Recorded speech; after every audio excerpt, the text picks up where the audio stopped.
Kristen atau iktus ya, dalam bahasa Yunaninya iktus itu artinya pengikut Kristus yang awalnya sedikit lalu kelamaan berkembang ya berkembang menjadi banyak, walaupun sempat dianiaya juga abad ketiga itu oleh bangsa Romawi ya, bukan abad ketiga ya, abad kedua, abad ketiga nanti baru kekristenan pertama kali dijadikan sebagai agama resmi. Nah, itu baru sebuah lembaga ya, sebuah lembaga yang memang kita lihat nanti dari sebuah bentuk kepercayaan yang tadinya pengikut menjadi sebuah semua lembaga institusi yang akhirnya dari Konstantinopel menjadikan kekristenan sebagai agama resmi negara. Itu abad-abad ketiga kita lihat ya. Itu berkaitan dengan agama ya. Dari pengikut menjadi sebuah identitas yang sampai sekarang kita kenal jadi agama Kristen gitu ya. Tapi inti dari kekristenan itu sendiri adalah pengikut Kristus ya. Agama itu hanya kita KTP-nya agama, tetapi belum tentu kita menjadi seorang pengikut Kristus. Yaitu agama tidak menyelamatkan ya, tetapi yang menyelamatkan adalah orang-orang yang melakukan perkataan Kristus itu.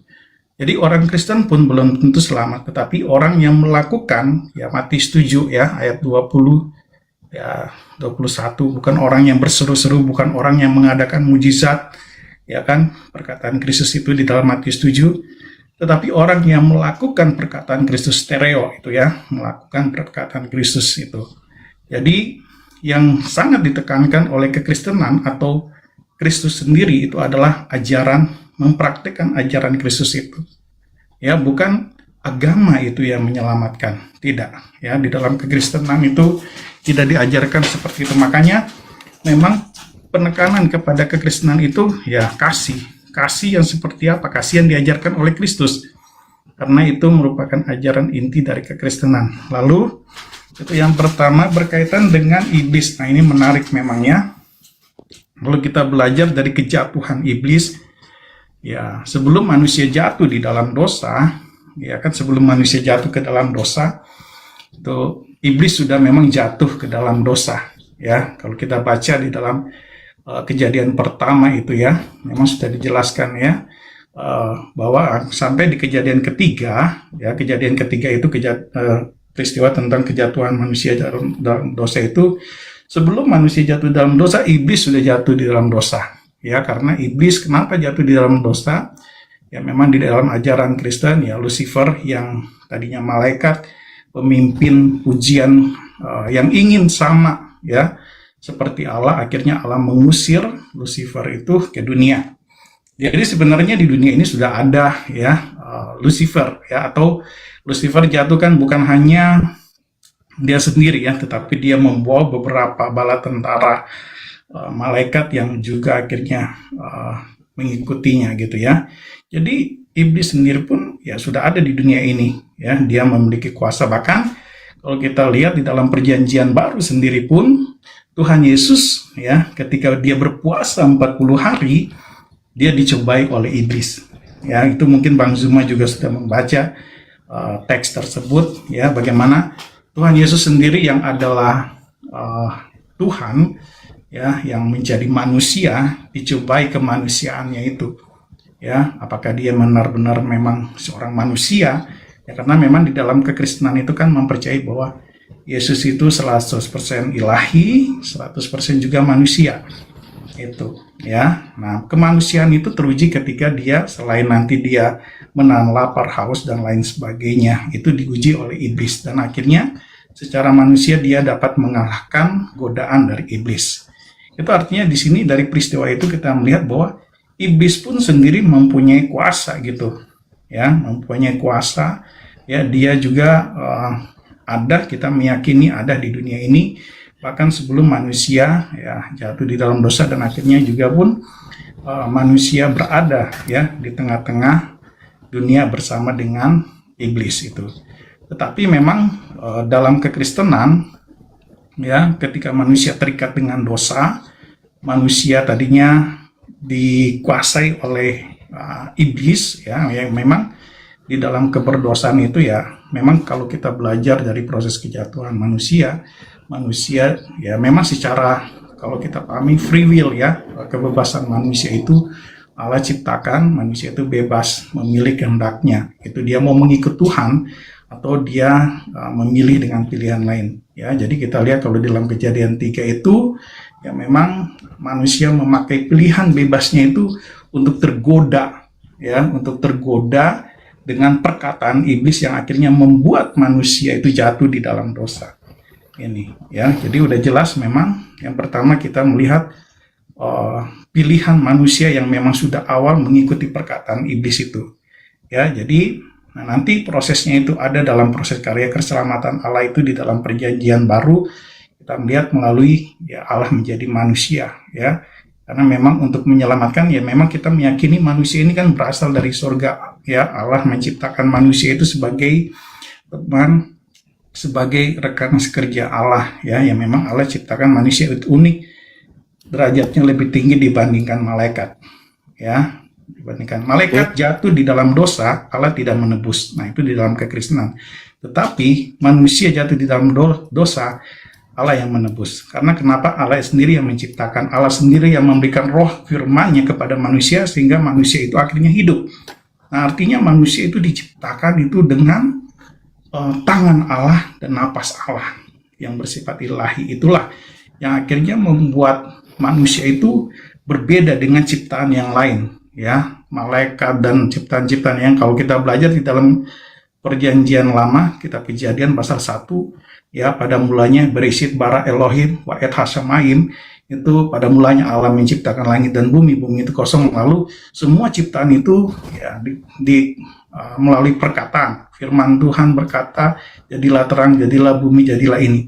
Tetapi manusia Allah menciptakan sendiri. Nah, itu keunikan manusia ya. Bahkan kebebasan yang diberikan itu juga satu anugerah yang memang kita pahami, free will-nya itu yang sangat luar biasa yang diberikan Allah. Artinya manusia itu tidak dikontrol, manusia itu tidak diciptakan dengan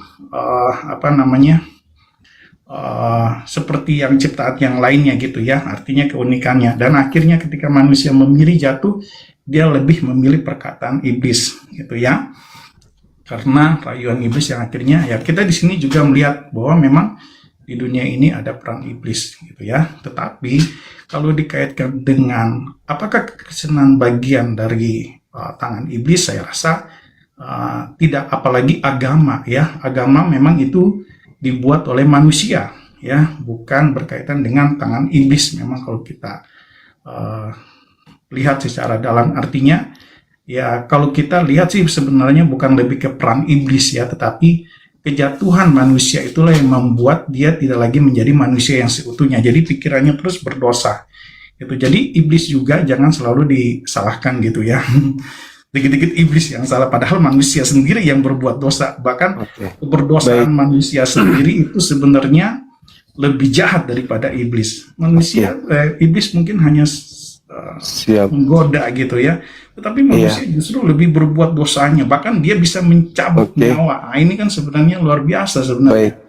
Gitu. Boleh gantian Pak Bang? Oh jelas. Iya, karena ini bukan gereja soalnya, Anda sedang berhadapan dengan saya yang juga belajar Bible. Jadi gini, ketika saya mengangkat tema ini, Islam atau Kristen yang menjadi alat iblis untuk menjaring manusia, Islam atau Kristen yang dipakai iblis untuk menyesatkan manusia. Itu dulu poinnya. Sebelum ada Kristen, sebelum ada Islam datang, Yesus berada di tengah kaumnya dan mengajar. Tak ada satupun, ketika kita mengidentifikasi pengajaran Yesus di tengah-tengah Bani Israel, tidak ada ajaran Yesus yang bisa kita gunakan menghantarkan kita menjadi seorang Kristiani.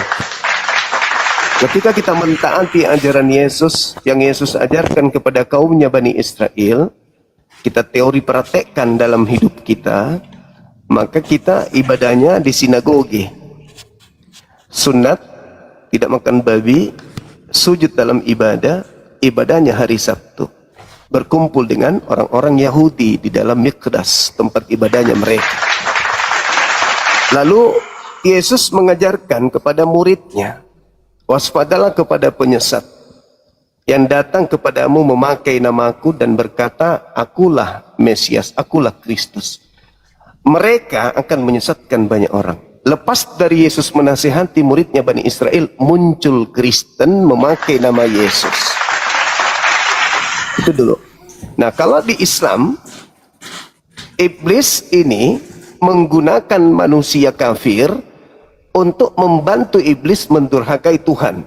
Kalau di ajaran Yesus, iblis memakai pengikutnya yang memakai nama Yesus untuk menyesatkan banyak orang.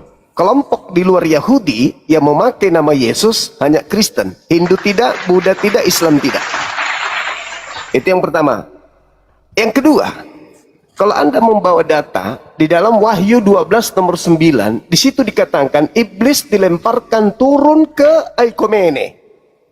Jadi iblis tua yaitu Satan, ular naga tua, itu dilemparkan ke Eikomene. Di mana dilemparkan Eikomene? Di area kerajaan Romawi. Di mana bertumbuhnya orang Kristen, agama Kristen penyembah Yesus? Dari Roma, Vatikan, dari Athena, Antioquia yang Anda sebutkan tadi.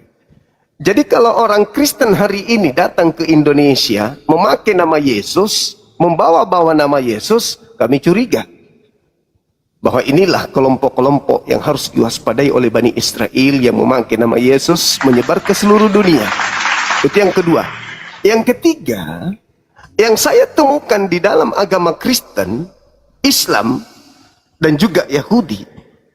Yahudi menyembah kepada ilah Abraham, ilah Ismail, ilah Yakub. Umat Islam kulu amanna billah wa ma unzila ila Ibrahim wa Ismail wa Ishak. Islam menyembah ilah Ibrahim, Ismail, Ishak. Kristen terciduk menyembah anak orang. Artinya bahwa iblis ketika manusia itu masih menyembah kepada Tuhannya Yahudi, Tuhannya Bani Israel, Tuhannya Ibrahim, Ismail, Ishak, iblis gagal. Meskipun orang itu mencuri, meskipun orang itu membunuh, iblis masih merasa gagal. Tapi ketika anak keturunan Adam sudah menyembah kepada sesama manusia, disitulah kemudian iblisnya bertepuk tangan. Disitulah iblisnya merasa berhasil. Kenapa? Karena manusia anak keturunan Adam sudah berhasil digiring menyembah bukan kepada Tuhan, melainkan menyembah kepada utusan Tuhan. Nah, saya ingin bertanya kepada Bang ini. Apakah jahat di mata Tuhan ketika manusia menyembah kepada utusan Tuhan? Jahat atau tidak? Menurut saudara? Ya. Ataukah apakah iblis itu mengajar manusia menyembah kepada Tuhan, atau iblis itu kerjanya mengajak manusia menyembah kepada makhluk Tuhan, ciptaan Tuhan, utusan Tuhan? Di mana iblis itu bekerja? Menyembah kepada pencipta langit bumi, atau mengajarkan manusia menyembah kepada ciptaan yang ada di bumi? Silakan. Ya, saya ingin coba meluruskan dulu, ya ini tentu berkaitan dengan Yesus Kristus yang selalu menjadi bahan diskusi, ya, berkaitan dengan masalah kemanusiaannya, kealahannya, ya memang banyak pandangan, bahkan ya kita sebelum Islam ada abad ke-6, ya, abad ke-6, memang perdebatan mengenai Yesus itu sebagai Allah, tetapi juga sebagai manusia, 100% manusia, atau dia hanya sebagai, ya tadi yang Abang bilang itu sebagai utusan gitu ya. Ya memang kebanyakan kalau kita membaca nanti itu bisa kita pelajari lagi dari sejarah ya, historis bagaimana munculnya perdebatan mengenai kemanusiaan Kristus ya. Jadi bukan hanya Islam yang memang mempertanyakan tentang Yesus itu kan hanya manusia, Yesus itu kan hanya utusan. Bahkan di dalam Islam sendiri Yesus masuk dalam urutan dikatakan sebagai dari 25 rasul itu ya, dia termasuk bagian dari 5 rasul yang memiliki jabatan yang tertinggi ya. Artinya dalam Islam ya memang kita akui bahwa Yesus itu disebut Isa alaihissalam, ya, sudah diangkat menjadi seorang nabi. Tetapi uniknya, ya, kekristenan ini yang memang lahir dalam perkembangan Yahudi, ya. Jadi ingat, kekristenan ini lahir dari perkembangan Yahudi, ya. Jadi memang Kristen sendiri berasal, makanya disebut agama Abrahamik, ya, Islam, ya, Yahudi yang juga Kristen, ya. Itu kita tidak bisa mengelak, ya, mengelak seperti itu. Kita memang kalau kita belajar secara umum, oh ya, ini Islam juga agama, walaupun lahir abad ke-6 yang dibawa oleh Muhammad, ya, melalui perjalanan spiritualitasnya. Dia bersama dengan pamannya seorang pedagang, ya, berdagang ke beberapa tempat, bahkan di Israel sendiri dia belajar dari orang Yahudi tentang agama Yahudi, tentang Yahweh, bagaimana orang-orang Israel itu dapat dipersatukan dengan penyembahan kepada Yahweh, ya, satu Allah, ya, yang membuat akhirnya kita belajar bahwa memang Muhammad sangat tertarik sekali dengan Yahudi, ya, bahkan ajaran-ajarannya juga, ya. Memang kita lihat nanti bagaimana juga Muhammad memahami kekristenan, bahkan juga sebelum kekristenan, ya, dia juga belajar bagaimana memahami Yahudi dengan sangat baik. Makanya kalau kita lihat kan, hampir keseluruhan Al-Quran itu, ya, berbicara tentang rasul-rasul, ya, nabi-nabi yang juga berasal dari Yahudi, ya, itu bisa kita lihat, ya, secara historis kenapa Al-Quran lebih banyak menuliskan tentang cerita-cerita di Israel, Yahudi, agama Yahudi, ya, itu memang ada cerita historisnya. Nah, ini menarik, ya. Sebelum Islam muncul, ya, dari Yahudi itu muncul satu komunitas, satu ajaran yang akhirnya melahirkan agama Kristen, ya, dari agama Kristen, ya. Ya, kenapa ada muncul kekristenan, kenapa ada muncul Yesus Kristus, ya. Kalau kita yang akhirnya, ya, bagi orang-orang Kristen atau Yahudi pada masa itu yang sudah menjadi Kristen, ya, Yahudi yang sudah menjadi Kristen, ya, salah satunya mungkin yang terkenal seperti Paulus, ya, yang juga banyak memberikan kontribusi dalam tulisan-tulisannya mengenai Yesus Kristus, ya, karena memang ini kenapa di dalam Perjanjian Baru banyak sekali tulisan-tulisan Rasul Paulus, ya, karena selain kita lihat dibandingkan dengan murid-murid Tuhan Yesus yang lain, dari 12 itu yang 11 akhirnya ditambah lagi satu karena yang satu sudah gagal, gitu, ya, Yudas Iskariot, lalu dipilih lagi, ya, dan akhirnya muncul Rasul Paulus, ya, yang banyak menuliskan atau mengajarkan tentang dasar iman Kristen sangat luar biasa yang menjadi fondasi juga bagi kekristenan saat ini, ya. Kita lihat sebelumnya, saya menarik ke belakang lagi, ya, bahwa kenapa muncul Yesus Kristus yang akhirnya dari Yesus Kristus. Ingat, kekristenan itu sebenarnya bukan agama yang ya, seperti Islam kan memang Muhammad membawa Islam, ya, sebagai, oh, ini agama yang benar, Islam ini.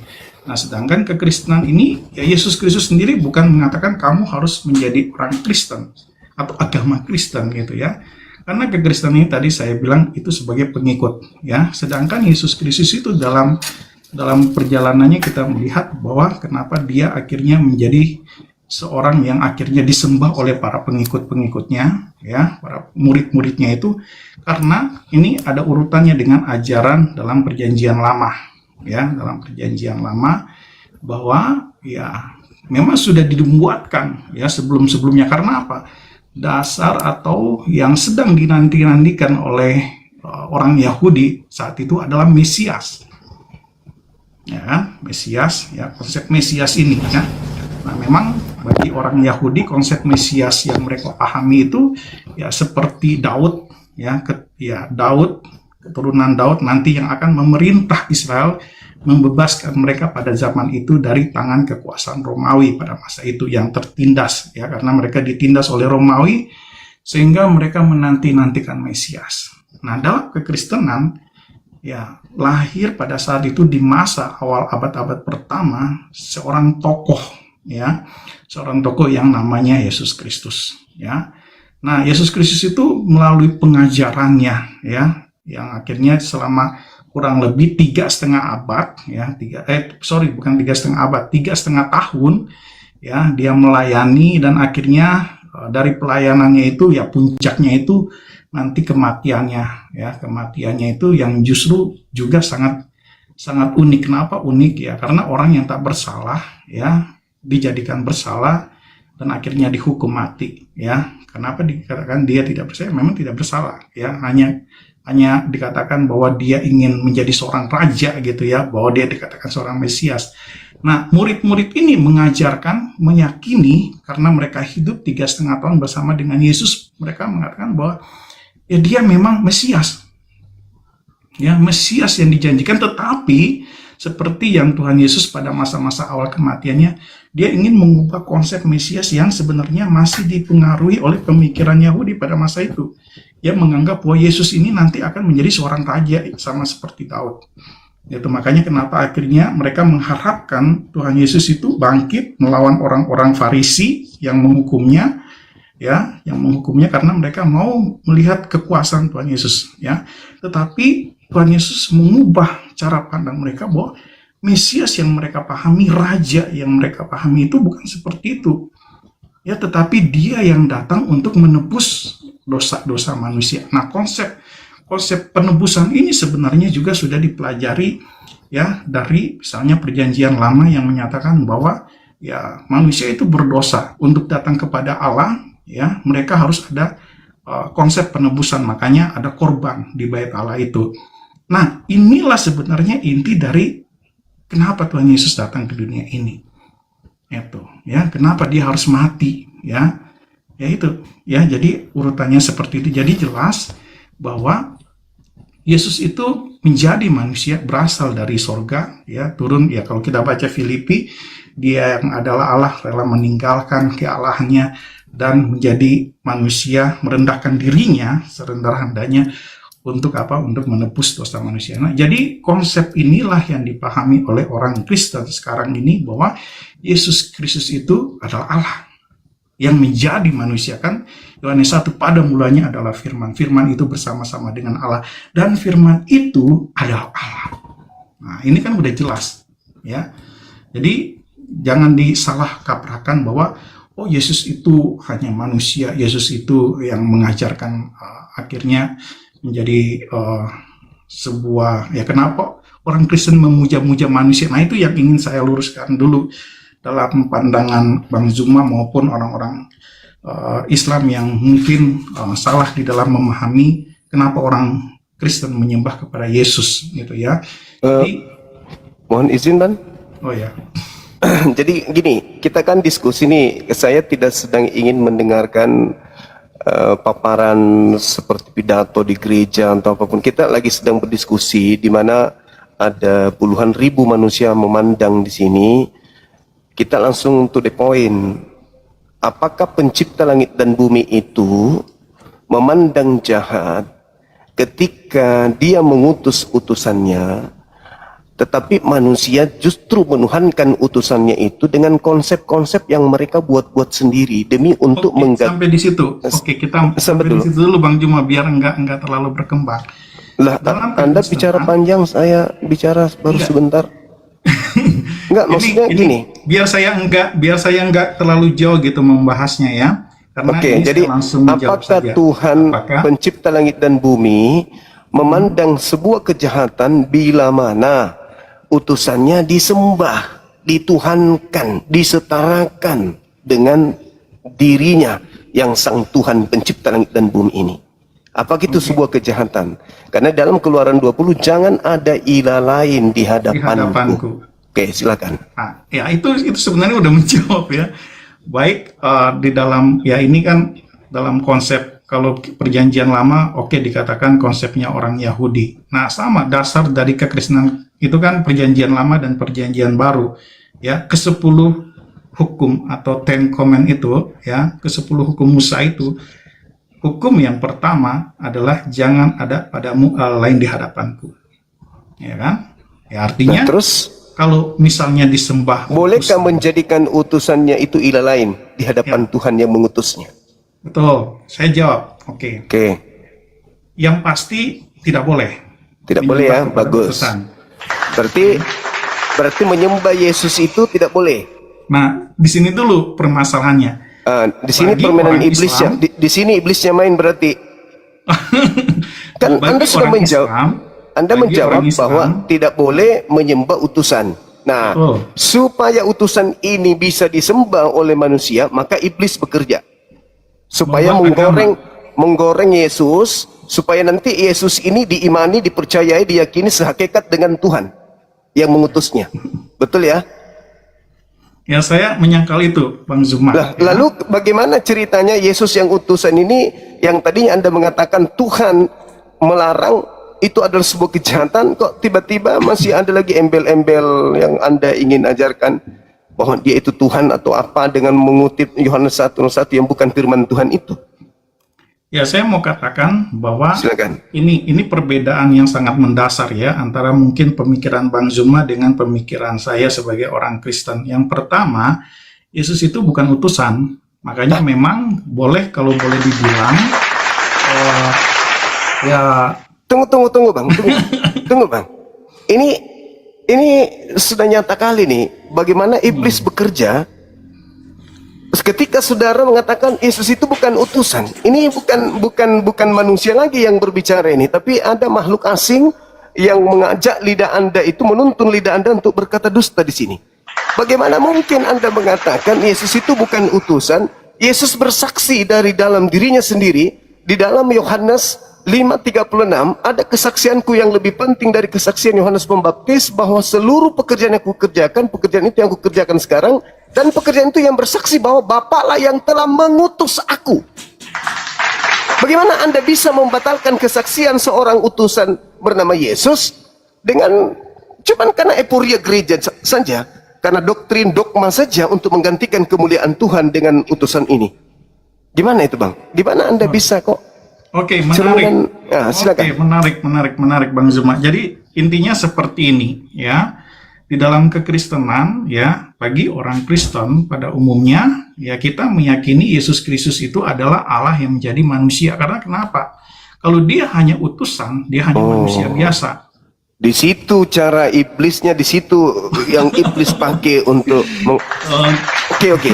Saya boleh nggak minta satu pengajaran Yesus utusan ini sebagaimana yang Anda sampaikan bahwa aku adalah Allah yang menjadi manusia. Ada nggak Yesus mengatakan itu, Bang? Karena gini, oke, kalau itu kan Bang Juma lebih banyak memakai kutipan-kutipan dari Yohanes, ya. Bukan. Yohanes Saya minta bahwa- kutipan dari Yesus yang mengatakan bahwa aku adalah Allah yang datang dalam rupa manusia. Ada nggak Yesus mengatakan itu?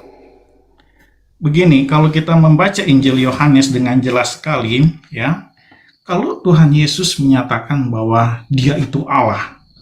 Di mana itu Yesus mengatakan itu? Gini, Bang Zuma, kita Ya. logika aja ya, kita logika aja. Bukan Yesusnya, jangan logika, karena Oke. saya sangat berhati-hati dengan iblis, karena ini kan tema saya nih. Iblis bekerja di Islam atau di Kristen. Nah, kita harus mencakup materi ini, kajian ini, dengan iblis kita hadirkan di sini sebagai sumber satu-satunya penyesatan terhadap anak manusia. Jadi kalau Anda ingin menyembunyikan identitas iblis, akan ketahuan juga akhirnya. Nah, tolong tunjukkan di mana Yesus mengatakan aku adalah Allah yang datang dalam rupa manusia. Silakan. Aku dan Bapa adalah satu. Kalau aku dan Bapa adalah satu, Yesus juga mengatakan dalam Yohanes 17, 21, 22, 23, aku dan muridku satu, aku di dalam Bapa, Bapa di dalam aku, dan kami mereka dalam Bapa. Itu bukan alasan. Itu bukan alasan. Karena gini, Bang Zuma, ya, tidak mungkin Yesus, ya, dalam konteks ketika dia menjadi manusia, dia menyatakan bahwa dia itu adalah Allah. Kenapa bisa? Kalau memang dia adalah Allah, terus dari mana Anda mendapatkan ilmu menuduh dia adalah Allah? Ilmunya dari mana? Bagaimana gini ya? Bagaimana seorang Yesus yang pada saat itu dia menjadi manusia, ya, nanti dalam proses dia mengajar, ya memang kita akan lihat nanti melalui tulisan-tulisan yang akhirnya nanti Yohanes menulis kesaksian tentang Yesus, Lukas menulis tentang kesaksian Yesus. Ini kan kesaksian-kesaksian yang mereka dapat, yang mereka rekam, ya, yang menceritakan tentang bagaimana mereka bersama dengan Yesus, menyaksikan Yesus itu seperti apa. Berarti bukan Yesus yang menerangkan itu, tapi penulis-penulis Bible. Ya kan kita meyakini ini kan tulisan-tulisan yang ditulis oleh para rasul, ya kan? Bukankah Rasul perintahnya, Yohanes, bukankah perintahnya dengarkanlah Yesus, percayalah Yesus, bukan percaya kepada yang lain? iya. Nah, terus kenapa Anda percaya kepada yang lain? Sementara Yesus mempersaksikan dirinya sebagai utusan. Kenapa justru Anda percaya kepada kesaksian orang bahwa Yesus itu adalah Tuhan?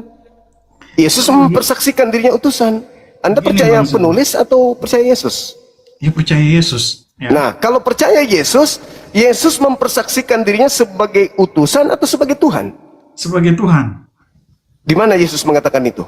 Ya dia sendiri yang mengatakannya, Iya, yang di mana, ditulis, di mana? yang direkam ya oleh Yohanes, Lukas. Iya, Matius, di mana kan Markus. tadi, maaf, tadi saya sudah sampaikan poin satu yang perlu saudara pahami. Yesus mengatakan, aku punya kesaksian yang lebih penting dari kesaksian seorang Yohanes Pembaptis, bahwa semua mujizat pekerjaan yang aku lakukan, pekerjaan itu yang bersaksi bahwa Bapaklah yang telah mengutus aku. Berarti aku utusan Bapak. Oke, Satu. sampai di situ Bang Zuma. Tunggu dulu. Lalu mereka kata, oke.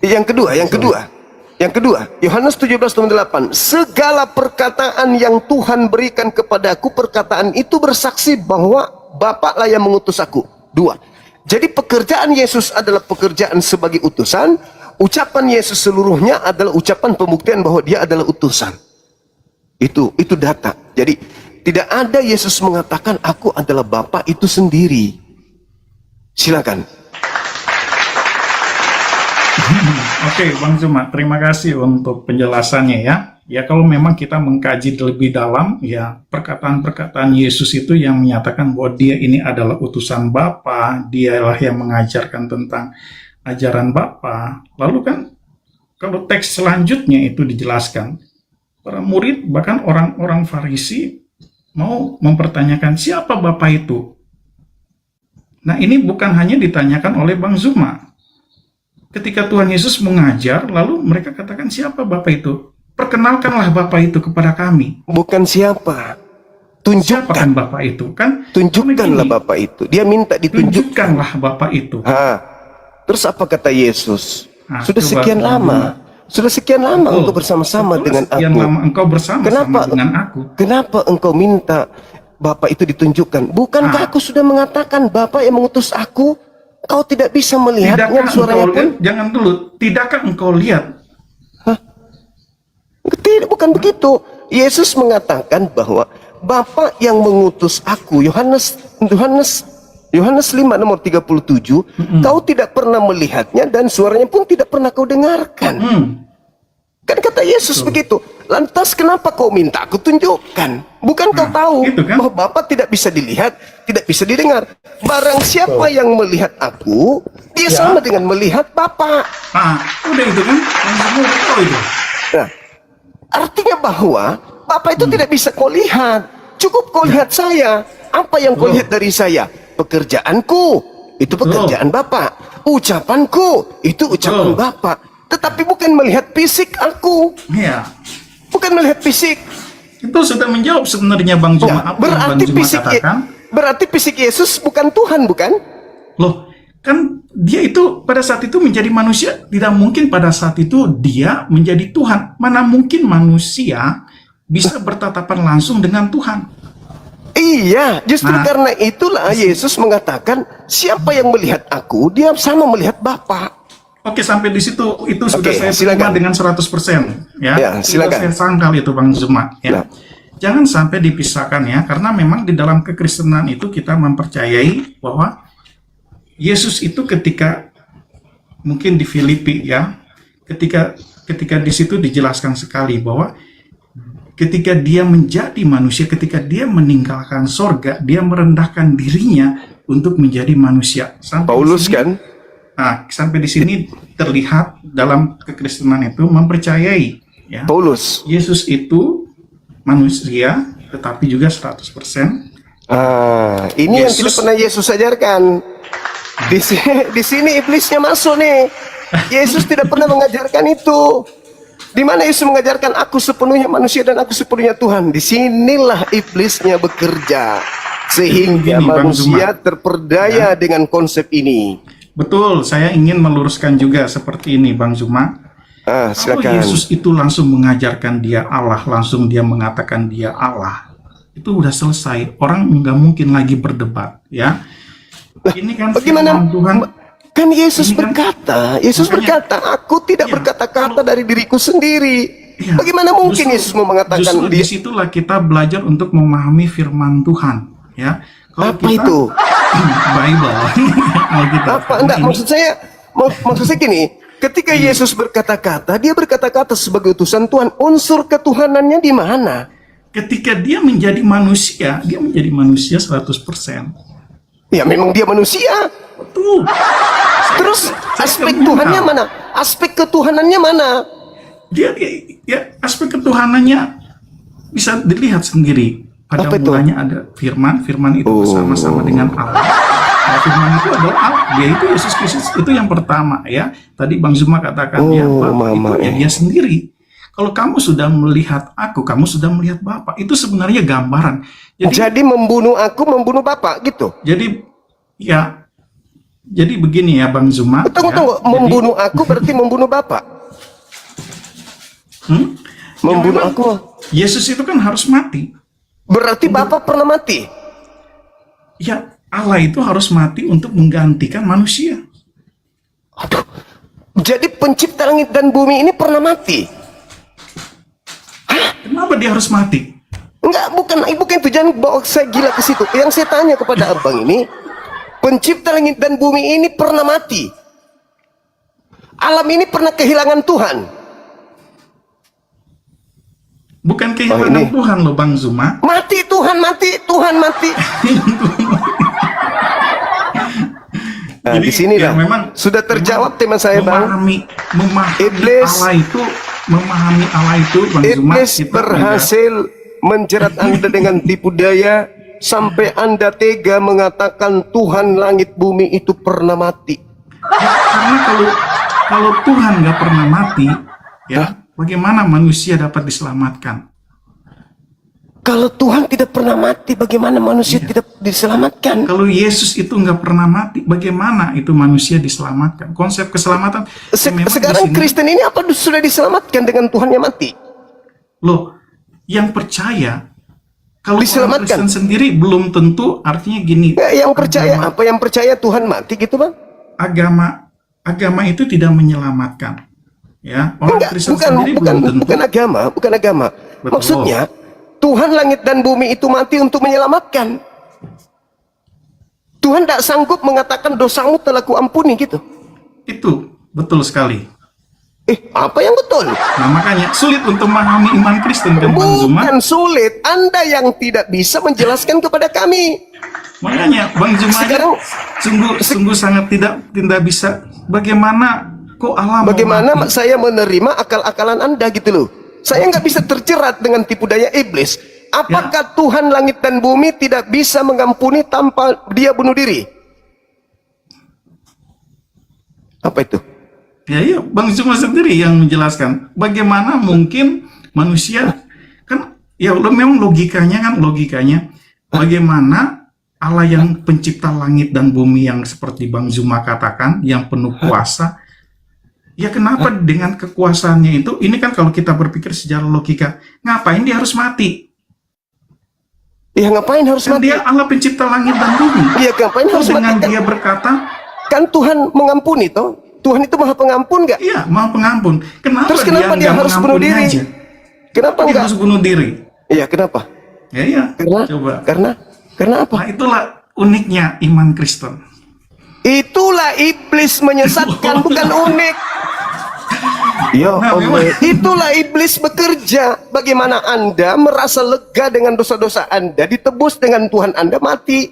Itulah iblis itu menjual Yesus untuk menyesatkan. Tadi di awal saya katakan bahwa Yesus berpesan kepada Bani Israel agar waspada kepada penyesat yang datang memakai namanya dan berkata, "Akulah Kristus," mereka akan menyesatkan banyak orang. Dengan cara apa iblis menyesatkan banyak orang? Dengan iblis menawar-nawarkan penebusan dosa memakai nama Yesus. Di dalam kitabnya orang Yahudi, Bang, 2 Tawarik 7:14, "Aku Tuhan akan mengampuni dosamu dari surga."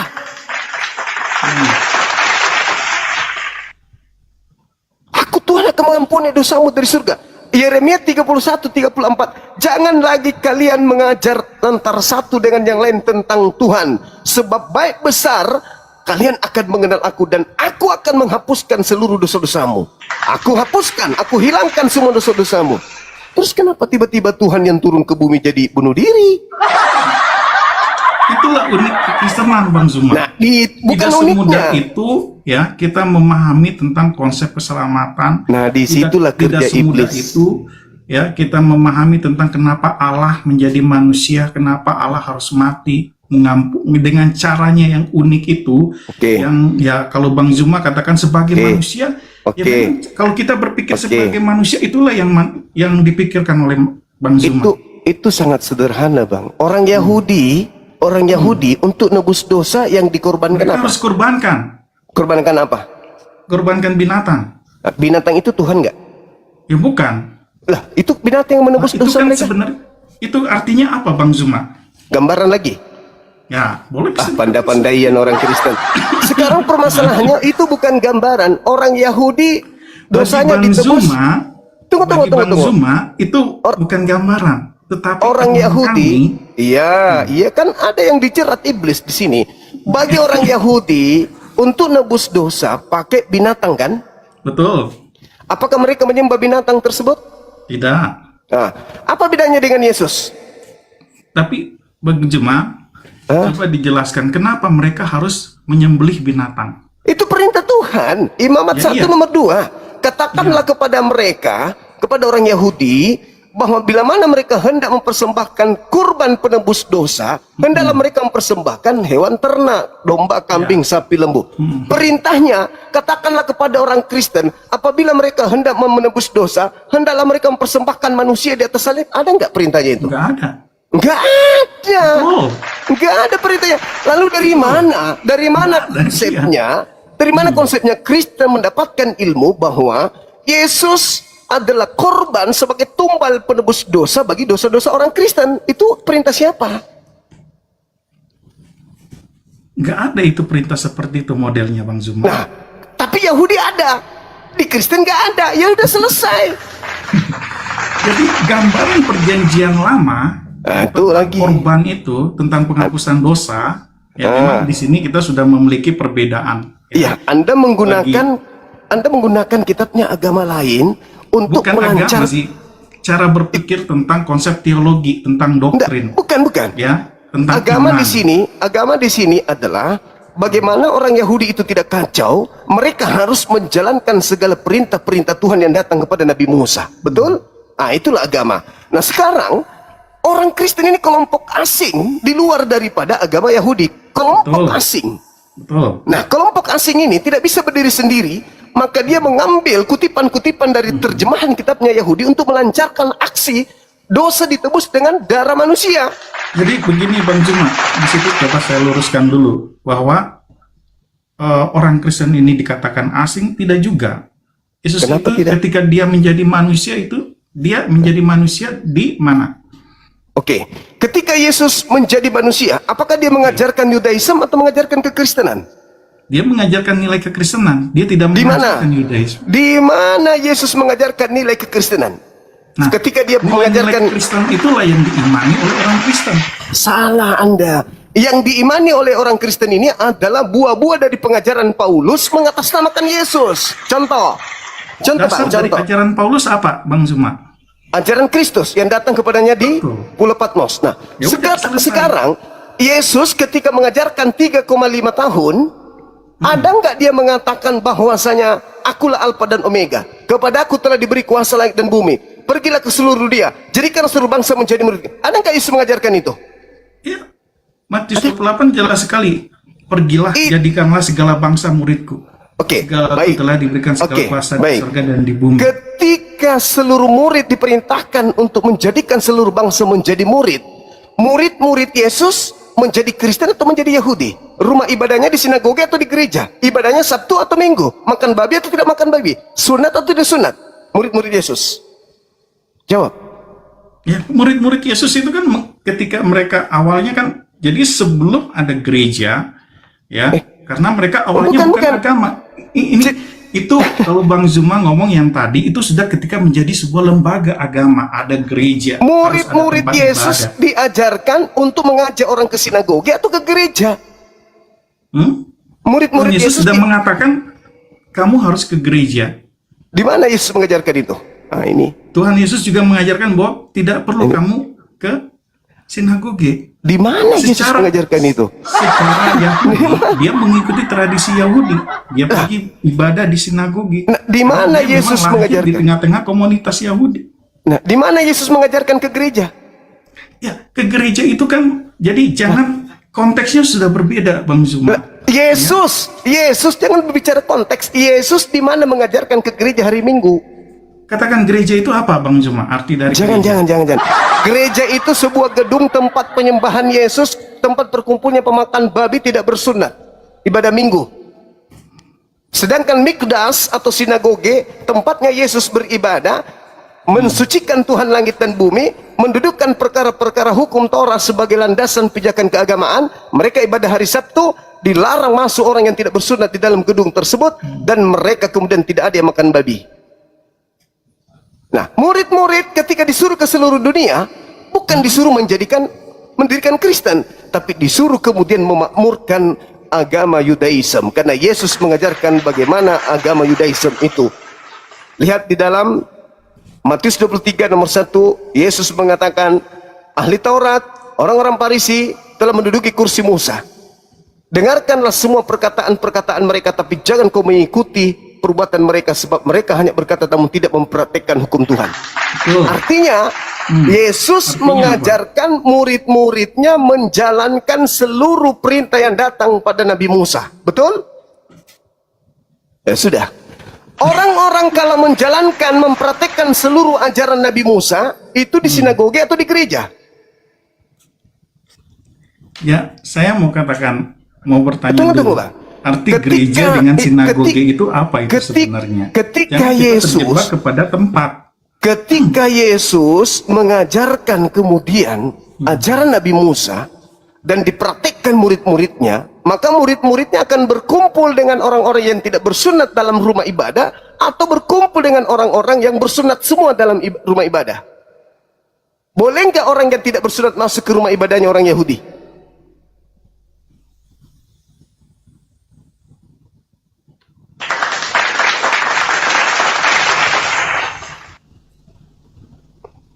Artinya, Bang Zuma, jangan terjebak dengan pemikiran Yudaism. Ya, Lah, Yesus Yudaism. Yesus sendiri menentang orang Farisi, ya, tetapi dia mengajarkan ajaran Yesus itulah yang kita ikuti sebagai orang Kristen, bukan ajaran yang didasari oleh, ya. Satu aja ajaran Yesus yang diikuti oleh orang Kristen itu ada. Kalau ada saya beli, jadikan obat.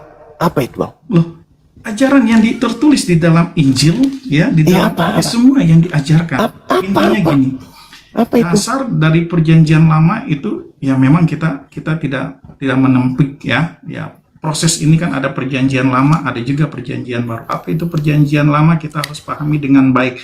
Apa itu perjanjian baru kita juga harus pahami dengan baik. Jangan dilepaskan itu semua. Ya, kalau misalnya kita melepaskan perjanjian lama, kita tidak mungkin bisa memahami perjanjian baru. Tadi misalnya salah satu contoh, kenapa ada penebusan, kenapa Yesus harus mati, ya, kenapa Yesus harus berkorban menyerahkan dirinya. Oh, kalau kita melihat tentang konsep penebusan dosa, nah itu bisa di dalam perjanjian lama kita melihat seperti itu.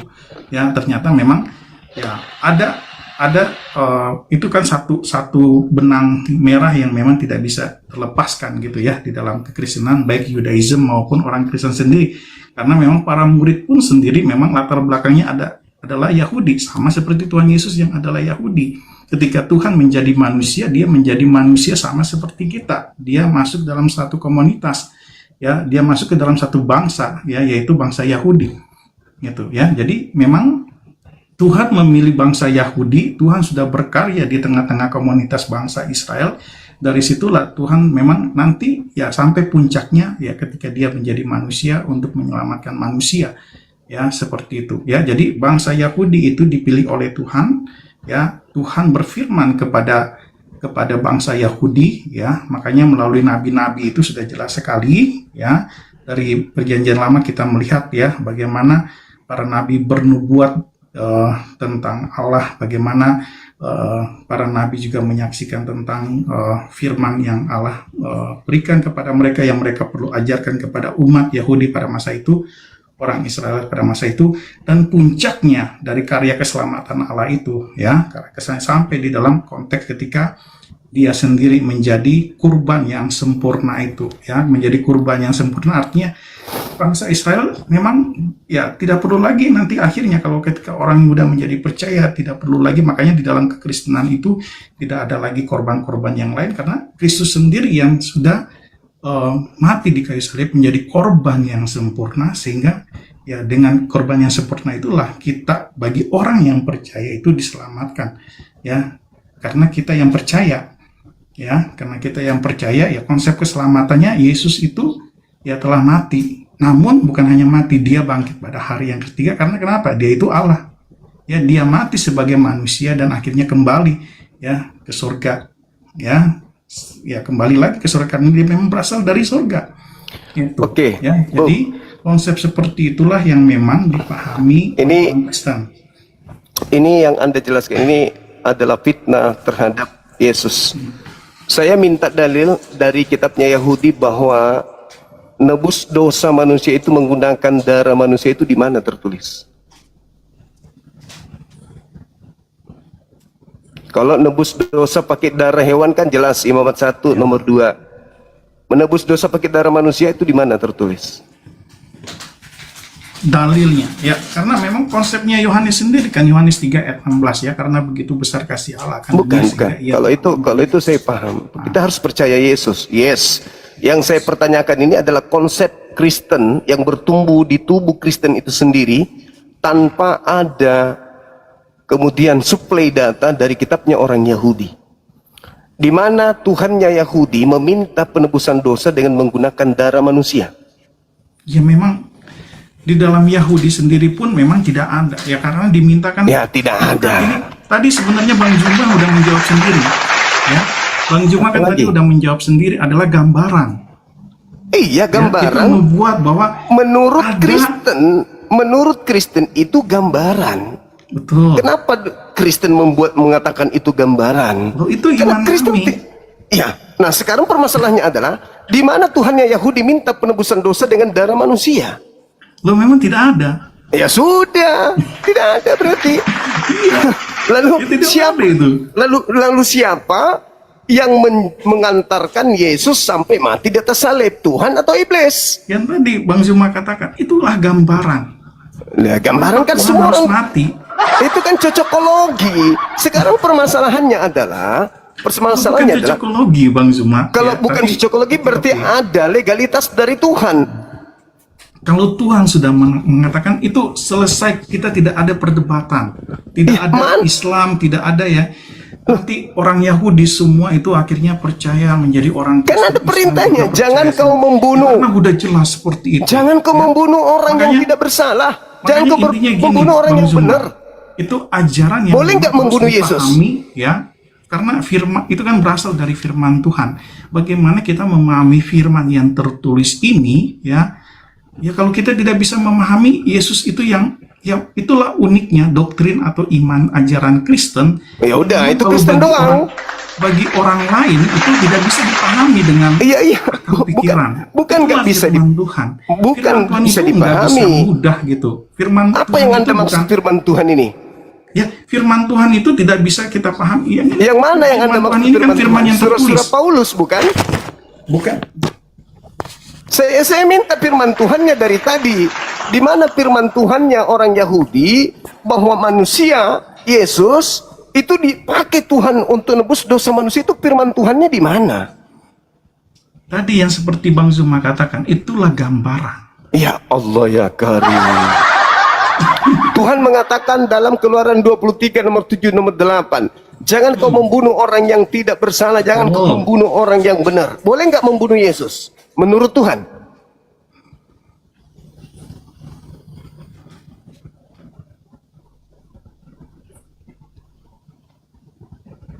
Boleh nggak, Bang? agak sulit memang memahami iman Kristen ya Bang Zuma ya. Kenapa kok Yesus itu yang manusia itu harus mati? Nah, itulah keunikan dari kekristenan Bang Zuma. Oke. Saya kira cukup. Bang. Ya. Terima kasih. Oke, thank you Bang Zuma. Thank you. Makasih banyak Tuhan Saudara memberkati. JMR. Oke. Makasih. Saya turunkan. Oke.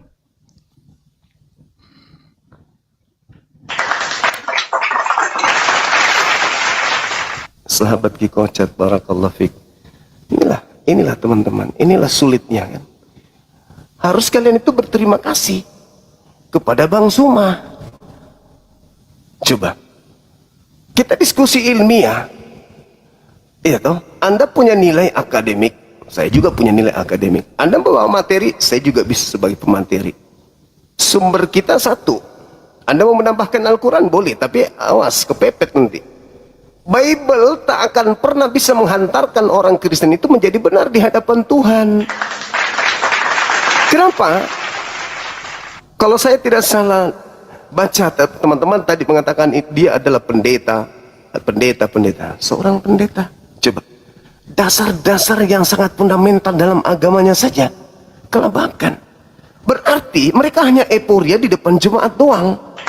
Di depan jemaat mereka hebat, di depan jemaat mereka bisa, tetapi di depan kita umat Islam ini yang netral di dalam mengkaji Bible, dia tidak bisa ngapa-ngapain. Tak ada doktrin yang bisa kemudian dijadikan sandaran untuk menghantarkan seluruh dunia untuk menjadi seorang Kristen. Jadi Kristen-Kristen yang ada hari ini adalah Kristen yang Kristen karena keturunan. Bukan karena faktor berpikir, bukan karena mereka diasaskan oleh logika yang dibangun dari pengetahuan mereka terhadap apa yang tertuang dalam kitab mereka itu sendiri. Cobalah. Nah, ini tema ini sederhana.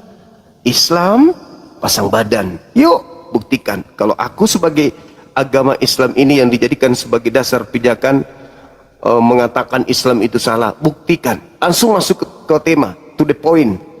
Nggak ada embel-embel lagi bahwasanya Islam itu begini, Islam itu nggak usah terlalu panjang lebar. Apakah Islam ini yang menjadi dasar pijakan iblis untuk menyesatkan anak keturunan Adam, ataukah Kristen? Kita harus jujur di situ. Tanggalkan doktrin dan dogma, buka cakrawala berpikir. Jangan berlandaskan karena saya Islam, jangan berlandaskan karena Anda Kristen. Tetapi dudukan perkara itu pada substansi yang sesungguhnya. Bahwa pencipta langit dan bumi, apakah memandang jahat bila mana manusia yang ada di atas bumi ini menuhankan utusannya? Kan itu. Tidak katanya. Tidak jahat menurut mereka. Fitnah. Itu fitnah yang kejam, teman-teman sekalian. Kenapa saya katakan fitnah yang kejam? Ya, karena di dalam kitab yang mereka baca sendiri, Tuhan mengatakan, jangan ada ilah lain di hadapanku. Jangan ada ilah lain di hadapanku. Malah kalau kita membaca di dalam kitabnya orang Yahudi, di bilangan 13, ulangan 13, di situ Tuhan sangat tegas menyatakan bahwasanya bila mana ada keluargamu, sorry bang ya, saya tidak konsentrasi, tunggu. YouTube saya error soalnya, sabar. Oke.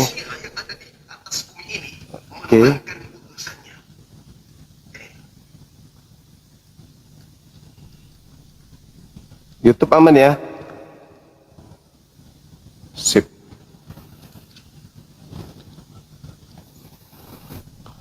Oke. Kalau kita lihat di dalam ulangan 13, bunuhlah bapakmu, ibumu, anak kandungmu, saudara kandungmu, istrimu, sanak familimu, kalau dia mengajak engkau menyembah kepada selain daripada aku. Bunuh, katanya.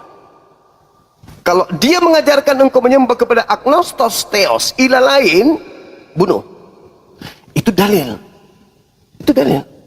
Nah, kenapa orang Yahudi ini tidak percaya kepada Kristen? Kenapa orang Yahudi tidak satu tempat ibadah dengan orang Kristen? Apakah karena mereka melanggar Torah? Apakah karena mereka melanggar perintah Tuhan, membuat ilah baru di luar Tuhannya Yahudi? Nah, inilah yang saya katakan bahwa malam ini kita metik sebuah hasil di mana ketika seorang pendeta kita ajak diskusi apa yang mereka jadikan sebagai gambaran. Itulah uniknya kami Kristen. Itulah uniknya Kristen. Itulah uniknya Kristen. Kristen memang unik. Itulah uniknya Kristen.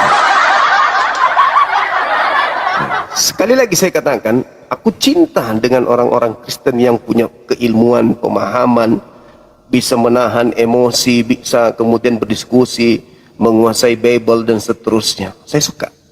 Daripada yang datang sini ngamuk-ngamuk, nyerang pribadi, congor lah, apalah segala macam. Tapi itu tadi resikonya. Ketika berhadapan dengan Bang Suma datang dengan jalan tegak, begitu udah selesai, kalau Bang Suma tidak merasa kasih, tidak dihentikan diskusi itu, maka dia akan pulang dengan bonyok, benjol-benjol. Saya hanya kasih, tambah AN, kasihan. Udahlah Pak ya, udah selesai Pak ya, Bapak ya Bang Suma, Tuhan memberkati. Sempat juga dia masih begitu. Udah jelas-jelas keciduk. Anak orang dituhankan, masih Tuhan memberkati. Alamak, sadarlah kawan-kawan, sadarlah. Ya, maafkan saya kalau pendetanya 4 hari 4 bulan tidak gara-gara malam ini. Silakan non muslim naik lagi, yang muslim batalkan permintaan, tapi yang longor jangan naik ya. Kita mau yang kayak tadi, yang mengerti dan merasakan, aduh salah langkah saya ini, skaster lagi saya ini, waduh gimana ini, Bang Suma skaster lagi saya ini. Nah itu yang sadar ya, begitu dikasih waktu untuk lari, oh iya bang, makasih bang ya, Tuhan memberkati, dadah bye. Nah itu yang bagus.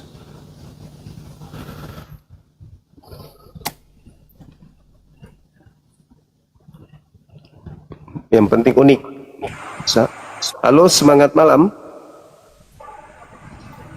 Katolik Protestan, YouTube sudah aman kan teman-teman? Bang Suma naikkan Rames. Si ubur-ubur ini mau dinaikkan, coba. Dia sudah paham deh, ada nggak ilmunya? Rahmatan lil alamin yang dibahasnya. Oke, selamat malam Bang Suma. Nggak ada selamat, buka kamera. Kau sudah lihat tadi?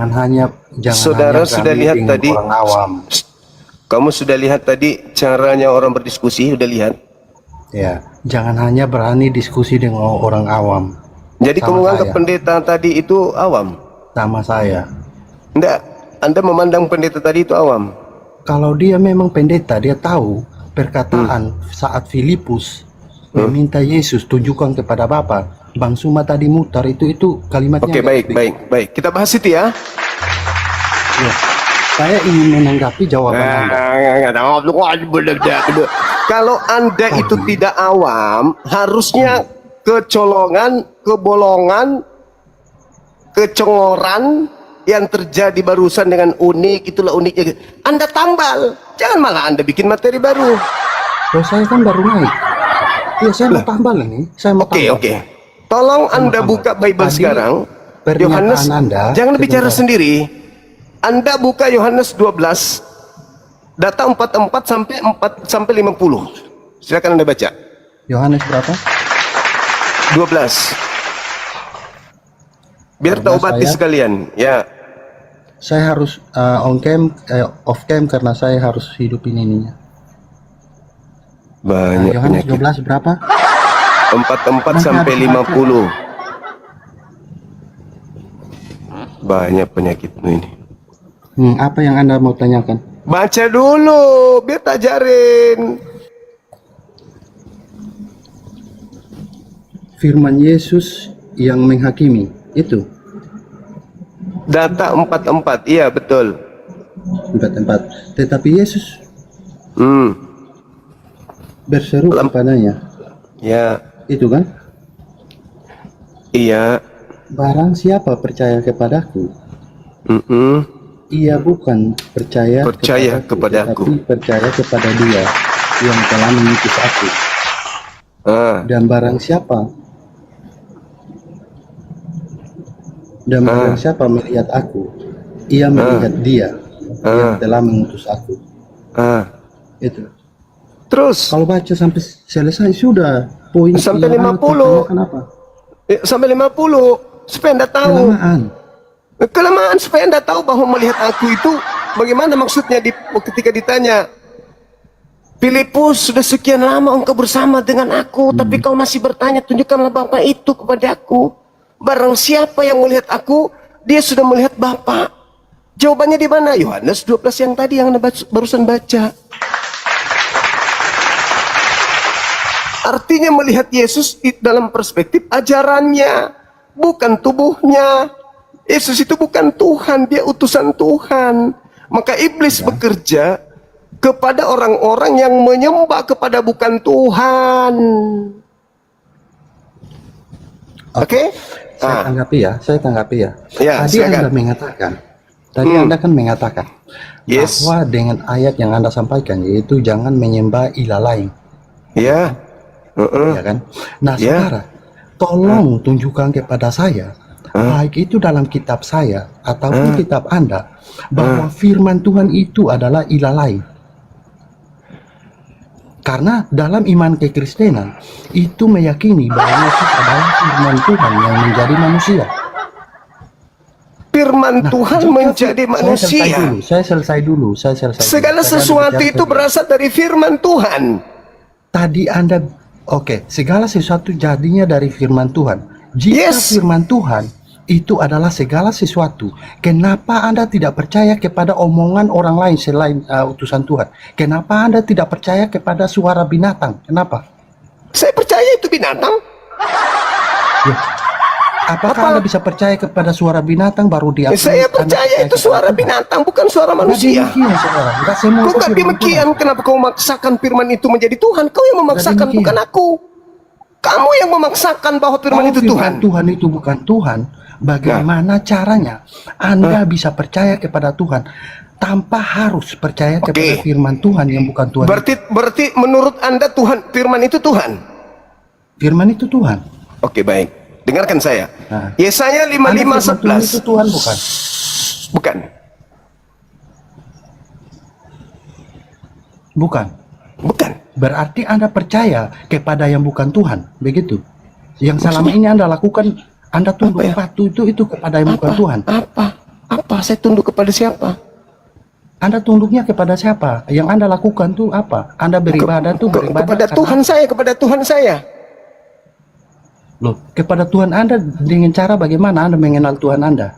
Dengan cara saya mendengarkan firman-Nya, bukan menyembah firman-Nya. Firman-Nya bukan Tuhan kan? Bukan. Kalau firman-Nya bukan Tuhan, firman-Nya punya kuasa nggak? Tidak. Tidak punya kuasa. Kalau Anda melanggar firman Tuhan, Anda akan dihukum nggak? Dihukum karena saya melanggar firman Tuhan. Dihukum. Tadi yang menghukum saya firman atau Tuhan? Yang menghukum saya firman atau Tuhan? Tuhan nggak punya kuasa kan? Yang menghukum saya firman atau Tuhan? Loh, yang menyatakan Anda taat atau tidak taat itu firman Tuhan atau apa? Tuhan. Loh, apa? Tuhan kan tidak bisa dilihat. Iya, maka Tuhan memberikan instruksi dengan cara berfirman. Berfirman itu bukan Tuhan. Bukan. Tuhan berfirman. Hasil dari berfirman bukan Tuhan. Berfirmanlah Tuhan, jadilah Yesus. Yesus bukan Tuhan. Berfirmanlah Tuhan, jadilah matahari. Berfirmanlah Tuhan, ada jadinya Yesus. Mana ayatnya? Pada mulanya adalah firman. Di mana ada ayatnya berfirmanlah Yohanes Tuhan 1 jadilah sampai Yohanes 14. Yesus. Mana ayatnya nggak ada demikian? Pada mulanya adalah firman, firman itu bersama-sama dengan Tuhan dan firman itu Di adalah Tuhan mana dan ada firman itu. ayatnya berfirmanlah Tuhan jadilah Yesus seperti Oke, perkataan Anda. oke. Pada bulan Oke, ke-6, mana ayatnya? kan Mana saya baca ayatnya? dulu, katanya tidak awam. Tadi Anda bilang berfirman Katanya tidak awam. Yesus. Matius 1 nomor 18 sampai nomor 31. Nggak ada berfirmanlah Tuhan jadilah Yesus, nggak ada. Yesus pertama proses Di mana kelahirannya. berfirmanlah Tuhan jadinya Yesus. ayatnya? Tunggu saya bacakan.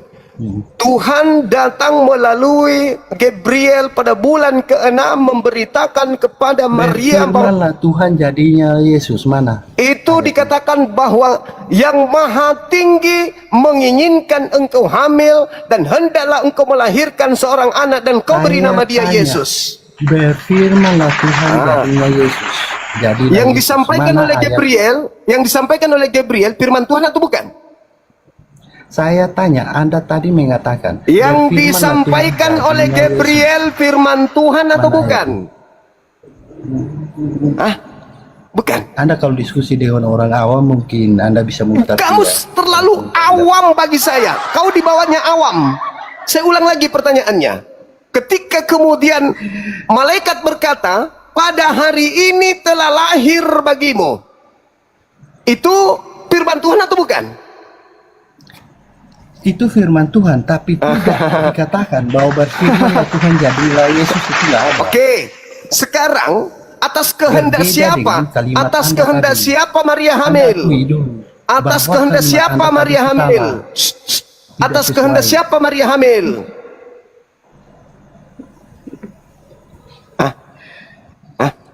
Atas Sudah kehendak saya- siapa? sudah saya jawab. Atas firman siapa Maria hamil? Atas firmannya siapa? Ya. Yang Maria hamil itu firman. Nah, kok. atas firman siapa? Atas firmannya siapa? Ya. Apa itu firman menurut kau? Firman, Firman itu apa? Tuhan. Apa itu firman? Firman itu Tuhan.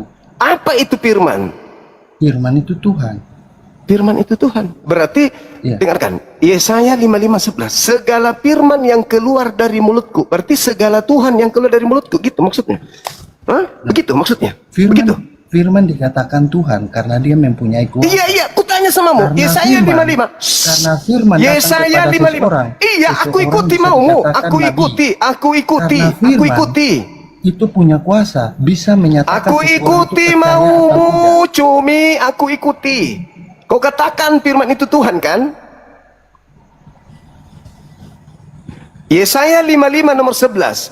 Segala firman yang keluar dari mulutku, segala Tuhan yang keluar dari mulutku. Begitu maksudnya. Firman itu Tuhan yang dimaksud kuasanya. Mak mukiper. Udah kau dibawa. Sekarang Dibawa kau binatang. Kau kalau orang awam kata dia. Kau kalau orang awam kata dia. Matius 4 nomor 4. Manusia tidak lahir dari daging. Manusia hidup bukan hanya dari roti saja, melainkan dari setiap firman yang keluar, melainkan dari setiap Tuhan yang keluar. Banyak kali Tuhanmu, Cumi.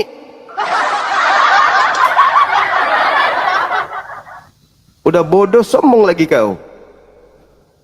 Manusia hidup bukan hanya dari roti, melainkan dari setiap firman yang keluar dari mulut Tuhan, melainkan dari setiap Tuhan yang keluar dari mulut Tuhan. Matamu, dasar setan. Firman adalah Tuhan. Iblis dari gua mana yang mengajarkan kau itu? Kau diajak waras nak mau. Kau sombong. Diajarkan waras nak mau. Sombong aja kau.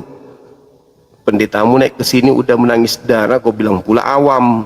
Giliran kau yang diajak diskusi, kau bukan awam lagi.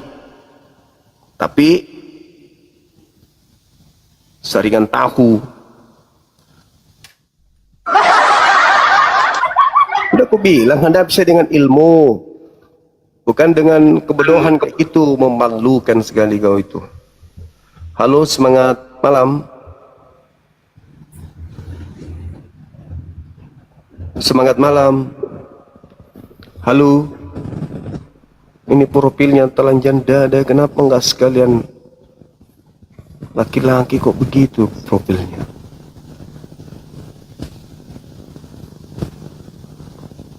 Yang punya profil begitu itu perempuan, oh laki-laki.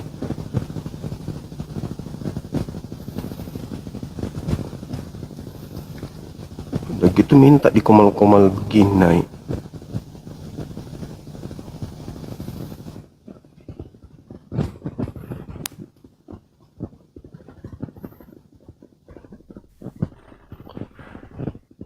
Halo, semangat malam. Halo, semangat malam. Halo, semangat malam. Halo, semangat malam.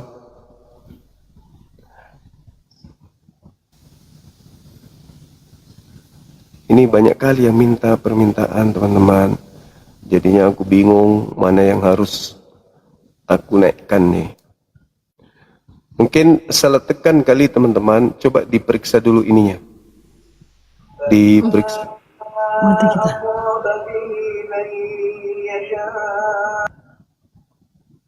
Coba diperiksa multinya teman-teman sekalian. Biar tidak naik ke atas habis waktu gitu ya.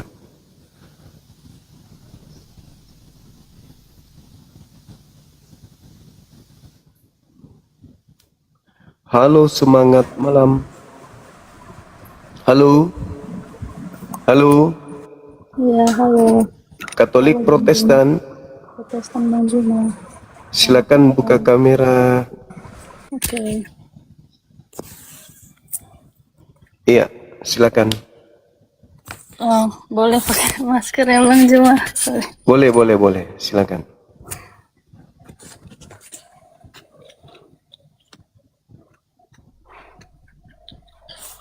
Oke, Bang Juma.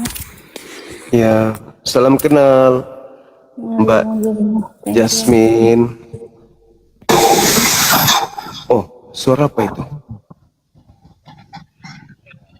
Ya, silakan dari Kristen ya, Katolik Protestan ini.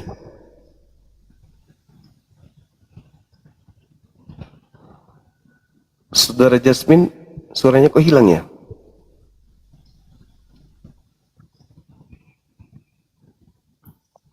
Suaranya nggak ada, Mbak. Oke, silakan. Ada yang ingin dinarasikan? Silakan. Kan tidak ya. Yasmin mau belajar. Mau belajar kan.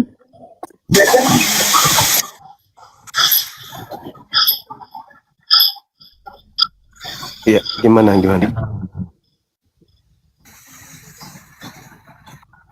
Gimana, Mbak?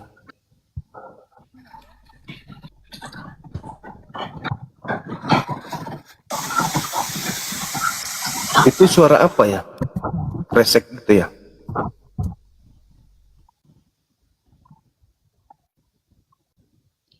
Halo?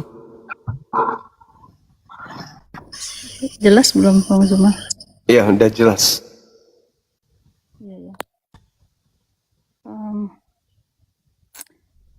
Pertanyaannya memang banyak yang tidak sesuai Bang Zuma di kontradiksi. Jadi makanya saya juga sedang belajar ini Iya. di room gitu. Jadi untuk menanggapi mungkin kalau untuk sementara hanya bisa kritik teks ya Bang Zuma. Kalau untuk bernarasi Silakan. Jasmine merasa belum ada kapasitas ya, karena belum menguasai semuanya. Tetapi kalau yang berhubungan dengan memang data, mungkin itu yang bisa Jasmine respon, itu saja Bang Zuma. Iya. Berbicara dengan data. Kalau secara umum Kristen dibangun dari pengajaran Paulus. Kisaran tahun 48, Paulus sudah mulai menulis kitabnya. Lalu tahun 60-an disusul Markus dan yang lainnya. Tahun 90-an ke atas, kitab Wahyu dan juga buku Yohanes dicatat kemudian. Nah, ada nggak kesinambungan menurut Mbak Jasmine ini antara Bible yang menjadi landasan iman saudara Kristen dengan Yesus, sebagaimana Nabi Musa rangkulan dengan kitab Torah, Nabi Muhammad rangkulan dengan Al-Quranul Karim. Nah, sekarang Yesusnya ada nggak rangkulan dengan kitab-kitab Kristen ini? Atau kitab Kristen ini berdiri sendiri, mengklaim aja nama Yesus di dalamnya? Oke, thank you Bang Zuma. Iya. Kalau yang sudah Jasmine sementara dipelajari ikut backgroundnya memang tidak ada keterkaitan ya, karena jauh sesudah Yesus tidak ada seperti itu. Dan sejarah untuk Kristen mengambil kitab suci juga kan memang bukan secara langsung dari Yesus ya, jadi memang berakar dari Jewish ya, Yahudi, jadi memang ada ketidaksinkronan terpotong di situ Bang Zuma. Baik, baik. Kalau gitu izinkan saya masuk ke dalam tema saya ini sedikit ya. Kalau Mbak Jasmine ini belajar kan artinya sudah ada ruang pada diri Mbak Jasmine untuk lebih jauh mencari keselamatan itu. Artinya ya bisa jadi itu berdasar terhadap dorongan keinginan tahuan, tapi hal ini akibat daripada keraguan yang sudah muncul terhadap apa yang diimani hari ini. Nah, sederhana kalau saya ingin melihat dua agama Islam dan Kristen ini. Kalau di Islam, memang banyak orang yang kemudian melakukan dosa pelanggaran. Ada, makanya di Islam itu selalu minta supaya dibimbing oleh Tuhan. Iyyaka na'budu wa iyyaka nasta'in ihdinas siratal mustaqim. Kepada Tuhan yang berkuasa atas segala sesuatunya, umat Islam senantiasa minta petunjuk pada jalan lurus. Apakah umat Islam tidak ada jalan lurusnya? Justru karena ada. Tapi anehnya, sudah tahu ini dosa, masih dilakukan. Sudah tahu ini maksiat, masih dikerjakan. Sudah tahu ini perintah, ditinggalkan malah. Jadi jalan lurus itu sudah ditunjukkan di Islam. Ini nggak boleh, ini yang boleh. Di sini kamu harus berdiri, di sini kamu harus baring, di sini kamu harus jongkok, di sini kamu harus duduk. Udah ditahu tuh, semua udah disampaikan. Tapi anehnya, umat Islam masih sering miring. Makanya umat Islam itu selalu minta petunjuk. Tunjukilah jalan yang lurus, yaitu jalan orang-orang yang engkau beri nikmat keselamatan. Itu intinya, itu di situ. Nah, sedangkan ketika di Islam itu ada orang bermaksiat, tapi umat Islam ini tidak menduakan Tuhan. Sejahat-jahatnya umat Islam, mereka tetap saja menyembah kepada Tuhan yang benar, yaitu pencipta langit dan bumi, yang maha kuasa, maha suci, yang bukan makhluk, tapi pencipta makhluk.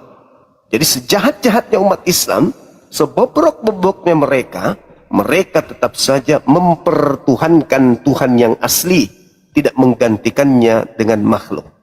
Sebaliknya, Kristen, sebaik-baiknya Kristen, sekasih-kasihnya mereka, tetap saja hancur, binasa di neraka. Kenapa? Karena mereka menyembah yang bukan Tuhan. Sebaik-baiknya Kristen, tetapi kalau dia masih menyembah manusia, tak ada surga baginya. Makanya Yesus mengatakan dalam Matius 7:22-23, pada hari terakhir nanti banyak orang berseru kepadaku, Tuhan, Tuhan, Bukankah kami bernubuat, mengusir setan, bermukjizat? Hari ini, kalau kita melihat orang Kristen, di tengah-tengah Kristen, di Indonesia khususnya, kalau ada orang Kristen yang sudah mampu bermukjizat, mengusir setan, mengobati orang, menyembuhkan orang, itu sudah Kristen paling hebat itu. Tapi celakanya, justru di Bible, level seperti inilah yang Yesus katakan, enyahlah daripadaku, aku tidak mengenal kalian, kalian semua adalah pembuat kejahatan. Kenapa rupanya? Ternyata mereka menyembah kepada yang bukan Tuhan. Wa ikhwanuhum wa yamuddunahum fil ghayyi tsumma la yuksirun. Nah ini, iblis menjadikan sekelompok manusia Islam untuk menyembah kepada selain daripada Tuhan, agar durhaka kepada Tuhan. Nah ini yang saya ingin sampaikan melalui tema saya, bahwasanya sejahat-jahatnya umat Islam tetap menyembah kepada pencipta langit dan bumi. Sebaik-baiknya Kristen, orang Kristen menyembah kepada anak manusia. Apakah pencipta langit dan bumi anak manusia? Bukan. Jadi itu dulu. Kalau Mbak Jasmine ini mencari kebenaran dengan memilah-milah, ini ajarannya kasih, ini ajarannya begini, ini, itu akan butuh waktu lama. Tapi kalau langsung ke pokoknya, sesalah apapun Kristen dalam pandangan Islam, dalam pandangan saya, tapi mereka tetap menyembah kepada pencipta langit dan bumi. Makanya di Islam itu tidak dinampakkan Islam itu menyembah apa? Menyembah manusia kah, menyembah batu kah, menyembah pohon kah, menyembah gunung, menyembah langit. Tidak. Dia menyembah kepada pencipta langit dan bumi. Sebagaimana Nabi Musa menyembah, sebagaimana Nabi Ibrahim menyembah, Nabi Ismail, Nabi Ishak, Nabi Yakub. Mereka tidak memvisualisasikan kemudian Tuhan mereka. Mereka tidak membentuk sembahan-sembahan mereka. Tetapi mereka hanya berseru kepada pencipta langit dan bumi yang maha melihat, maha mendengar, lalu kemudian menjalankan syariat. Itu. Jadi Tuhan itu tidak mesti dihadirkan dalam rupa makhluk. Karena itu bukan Tuhan. Yang hadir jadi makhluk itu bukan Tuhan. Tapi itu adalah ciptaan Tuhan. Nah di Islam, kalau ada orang yang mampu mencela sembahan umat Islam, yang mana yang mau dicelah? Tuhannya umat Islam buktinya maha suci. Orang di luar Islam tidak bisa menghina Tuhannya. Karena Tuhannya umat Islam itu bukan makhluk. Ah Tuhanmu kau begini, nggak bisa. Karena Tuhannya umat Islam itu bukan makhluk. Tetapi kalau Tuhan-Tuhan yang lain, itu bisa. Kenapa? Karena sama seperti makhluk ciptaan. Seperti itu Mbak Jasmine. Jadi di Islam, seburuk-buruknya tetap aja menyembah kepada Tuhan yang benar. Di Kristen, sebaik-baiknya Kristen tetap saja menyembah kepada anak manusia. Saya kira begitu, silakan. Ya masuk akal Bang Zima memang. Karena Yesus juga hadir di dunia itu melalui manusia ya. Jadi kalau memang agak rancu sedikit kalau kita katakan Tuhan, kenapa perlu melalui manusia, harus ada perantara, kenapa tidak langsung hadir sendiri? Masya Allah. Mbak Jasmine, di Islam itu Mbak, di Al-Quran surah Qaf, wa nahnu aqrabu ilaihi min hablil warid. Aku Tuhan langit bumi lebih dekat kepada manusia daripada manusia itu sendiri dari urat lehernya. Sekarang saya ingin buktikan dalil itu melalui Mbak Jasmine. Mbak Jasmine, yang mengatur ritme jantung, nadi, darah mengalir dalam tubuh Mbak ini siapa?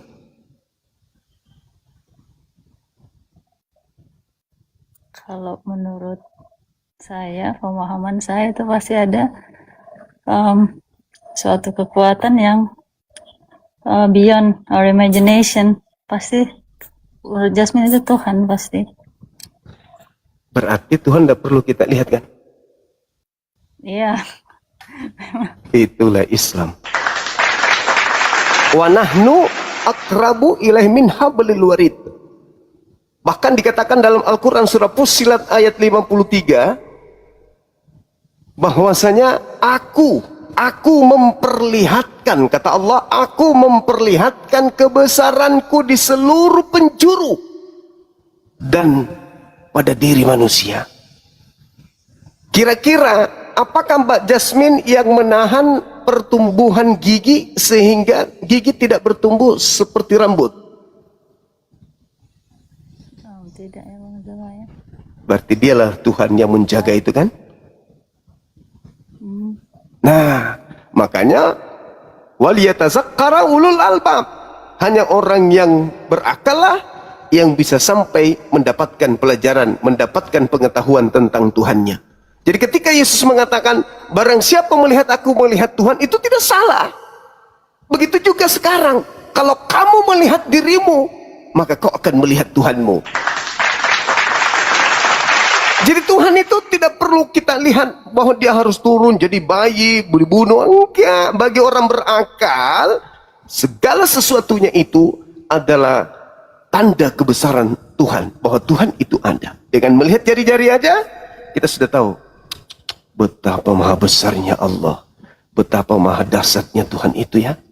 Mengatur alam ini, mengatur alam, mengatur tubuh kita. Sudah selesai. Lalu apa tugas kita kemudian? Menyembah dia yang maha suci, yang maha tinggi. Apa perlu kita lihat? Enggak. Kenapa? Karena hadir Tuhan itu. Tuhan itu sudah hadir di tengah-tengah kita. Tuhan hadir di mana makhluknya itu ada. Jadi cukup kita menyembahnya. Allahu Akbar. Duhai dikau yang maha besar. Mendengar enggak? Yang maha besar itu. Ketika diseru. Logikanya harusnya pasti mendengar ya. Mendengar.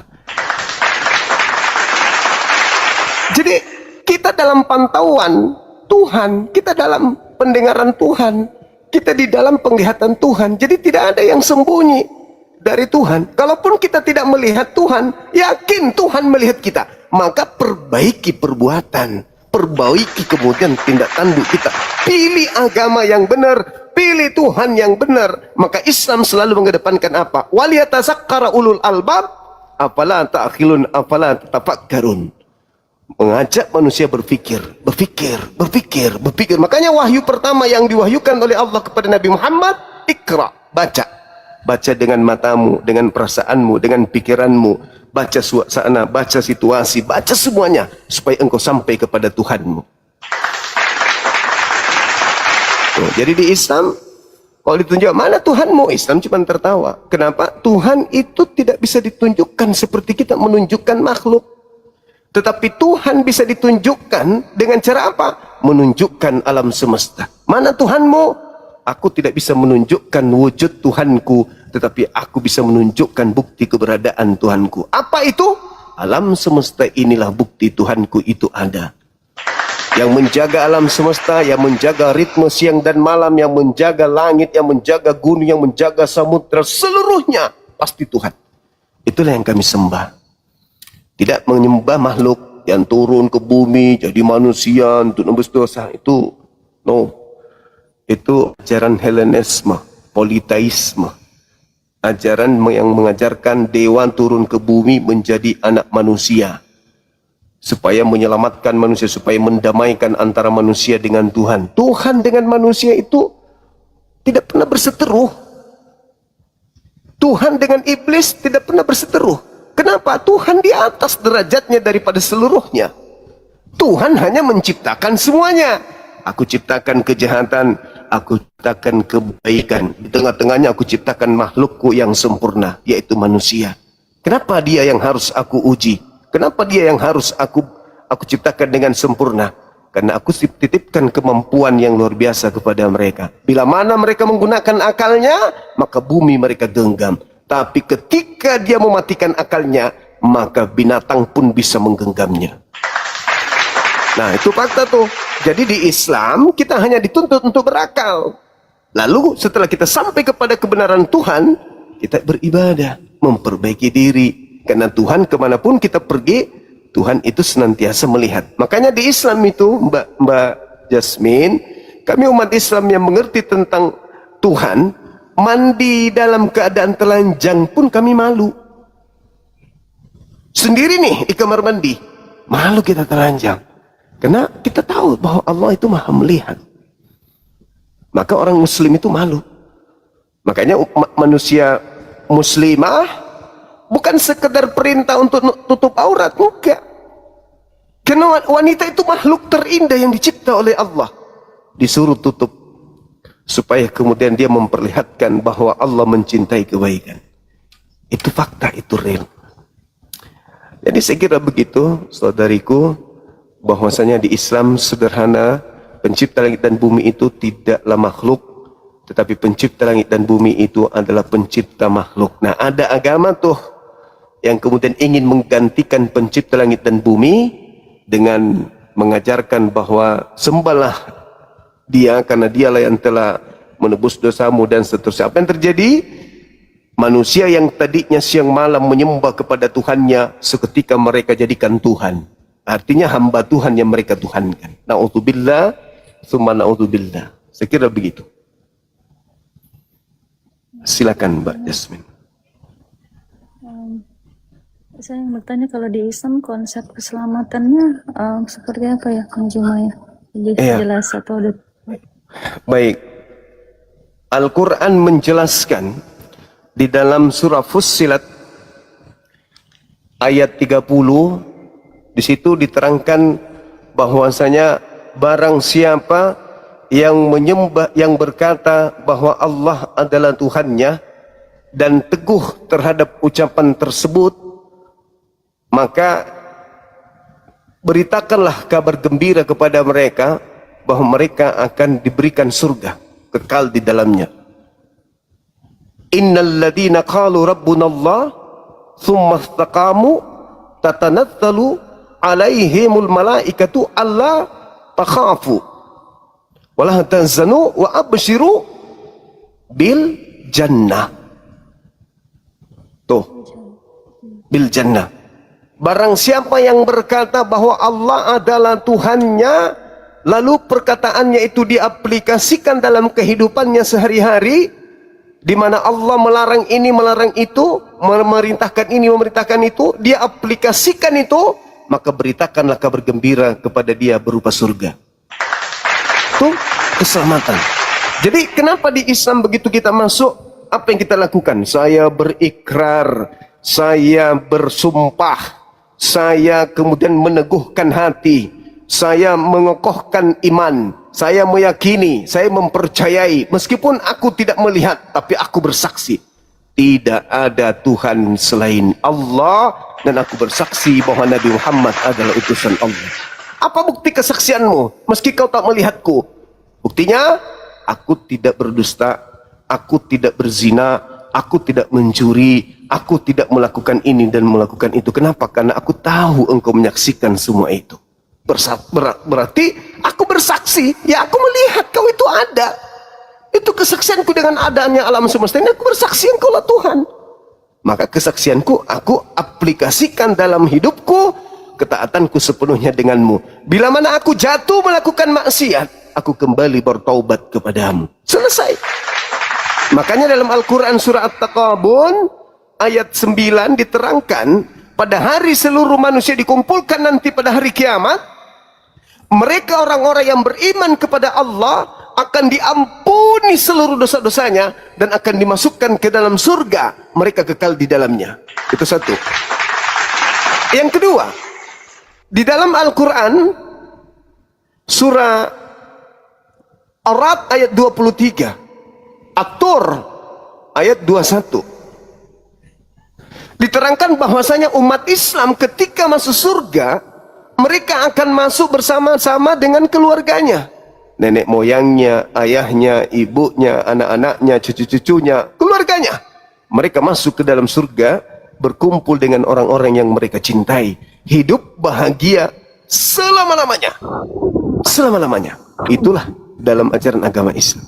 Nah, sedangkan maaf, ketika saya membaca konsep keselamatan di Kristen, saya tidak pernah menemukan ada satu data ucapan Yesus jaminan keselamatan kepada orang yang menuhankan dirinya. Yang aku temukan adalah jaminan neraka kepada dia yang menuhankan Yesus. Matius 7, 22, 23. Jaminan neraka yang ada dari Yesus, tak ada jaminan surga. Selanjutnya, di dalam Al-Quran surah Al-Mu'minun ayat 1 sampai ayat 11 dikatakan, Allah Subhanahu wa taala menjelaskan kemudian kepada kami, beruntunglah orang-orang yang mukmin. Beruntunglah orang-orang yang mukmin. Siapa mereka orang-orang mukmin ini? Yaitu mereka yang mendirikan sholat dengan khusyuk, tidak berzina, menjaga kelamin, menjaga amanah, tidak berdusta. Maka Allah mengatakan merekalah yang akan mewarisi surga Firdaus, mereka kekal di dalamnya. Al-Quran surah Al-Mu'minun ayat 1 sampai ayat 11. Jadi umat Islam itu sudah punya warisan sebelum ke surga, sudah punya warisan. Makanya dikatakan kada aflahal mu'minun, beruntunglah orang-orang Islam itu sebab mereka lah pewaris surga Firdaus. Hum fiha khalidun, mereka kekal di dalamnya. Itu jaminan keselamatan di dalam Islam. Nah, kemudian yang keempat, Al-Quran surah Ali Imran ayat 31. Qul in kuntum tuhibbunallaha fattabi'uni. Katakanlah kepada mereka, bila engkau ingin dicintai oleh pencipta langit dan bumi, dosa-dosamu ingin dihapuskan oleh pencipta langit dan bumi seluruhnya, maka ikutilah Nabi Muhammad. Fattabi'uni yuhibbukumullah wa yaghfir lakum dzunubakum wallahu ghafurur rahim. Maka Allah akan mengampuni dosa-dosamu dan juga akan mencintaimu. Jadi kalau kita punya dosa-dosa sudah dihapuskan oleh Tuhan langit dan bumi, kira-kira kita kemana? Surga. Kalau kita dicintai oleh pencipta langit dan bumi, kemana kita akan dibawanya? Ke surga. Itulah indahnya di Islam. Tapi konsekuensinya ada. Kita harus merasakan kehadiran Tuhan dalam hidup ini sehingga kita menjaga segala-galanya dari dosa maksiat. Begitu.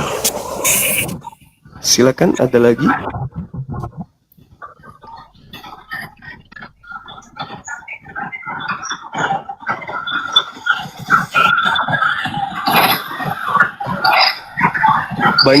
Banyak suara di sana ya, Mbak Jasmine ya.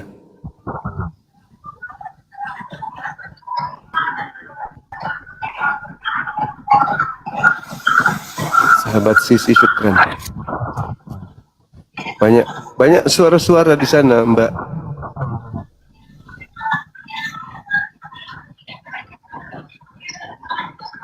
Ada suara-suara apa gitu?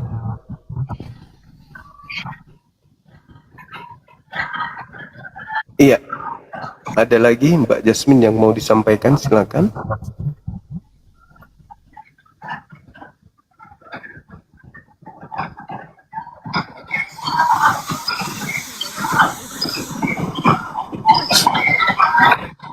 Oh, mencatat. Iya. Suaranya tidak kedengaran, Mbak. Malah yang kedengaran itu suara-suara kikuk-kikuk itu. Suara.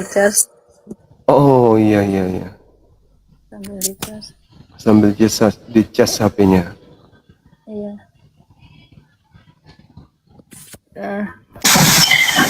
Oh.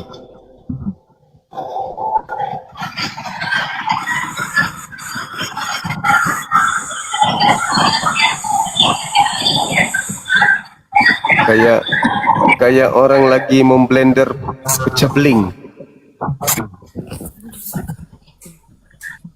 Ribut Mbak Jasmine. Halo, semangat malam saudara. Kabur dia. Baru mau disapa.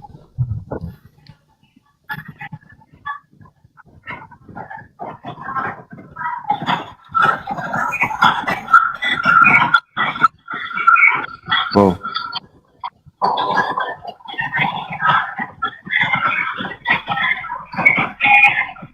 Oh, suaranya ini bising. Oke, Mbak Jasmine, kalau ini masih ada lagi silakan. Kalau tidak kita istirahat. Gimana? Sudah, sama satu aja Bang Jumat tentang tema ini. Iya. Jangan iblis Iya. Islam atau Kristen. Dalam perspektifnya Bang Zuma ini, kira-kira deskripsinya seperti apa ya? Kalau saya gini, iblis itu menjadikan salah satu dari agama ini sebagai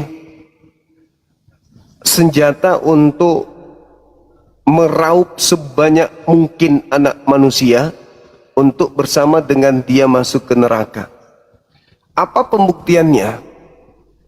Pembuktiannya adalah bahwa iblis itu senantiasa mengajak manusia untuk tidak taat kepada Tuhan, tidak taat kepada pencipta langit dan bumi. Iblis itu selalu ingin disembah. Iblis selalu ingin dituhankan. Iblis selalu ingin menyamai Tuhan. Iblis ingin selalu manusia itu rendah di matanya. Nah, di Islam tidak mungkin iblis bekerja di sana. Kenapa? Karena di Islam orang disuruh menyembah kepada pencipta langit dan bumi. Apakah iblis mau manusia menyembah kepada pencipta langit dan bumi? Apakah iblis mau agar manusia taat kepada pencipta langit dan bumi? Jelas tidak mau. Nabi Muhammad mengajarkan kita manusia untuk menyembah hanya kepada pencipta langit dan bumi seperti yang saya gariskan, yang saya gambarkan tadi. Jadi bagaimana mungkin iblis mau mengajarkan manusia menyembah kepada Tuhan langit bumi? Nah, sedangkan di Kristen, orang-orang diajari menyembah kepada anak Maria. Sedangkan anak Maria sibuk menyembah kepada Tuhan langit dan bumi. Artinya bahwa ketika manusia menjadi Kristen, yang kita sembah itu adalah utusan Tuhan. Berarti kita menduakan Tuhan. Tuhan langit dan bumi mengutus ciptaannya, mengutus rasulnya, mengutus nabinya bernama Yesus. Begitu sampai di bumi malah dituhankan. Berarti ketika manusia menuhankan manusia, yang tepuk tangan iblis. Nah sekarang kalau di Islam siapa yang kami tuhankan? Ada nggak yang kami tuhankan manusia? Menuhankan makhluk, menuhankan benda? Nggak ada. Yang kami sembah adalah pencipta langit dan bumi. Kami memurnikan semurni-murninya Tuhan yang kami sembah, yang maha suci lagi maha tinggi tersebut dari sifat makhluk. Nah sedangkan kalau saya melihat di Kristen, yang namanya Yesus ini kan jelas-jelas anak orang. Dan jelas-jelas dia juga menyembah kepada Tuhannya.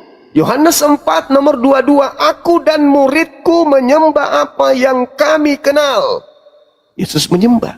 Dan kalian menyembah apa yang kalian tidak kenal.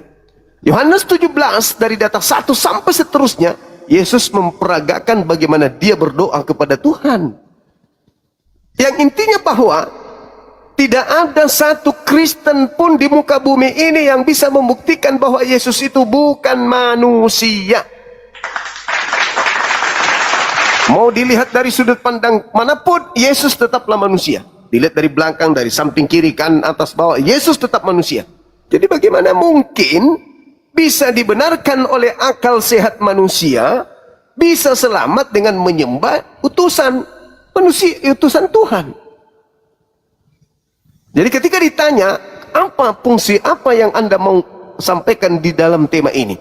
Dalam tema ini adalah bahwa Islamkah atau Kristen yang menyembah selain daripada Tuhan langit dan bumi?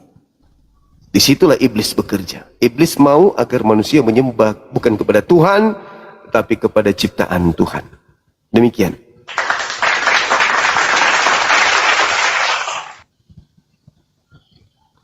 Silakan Mbak Jasmine.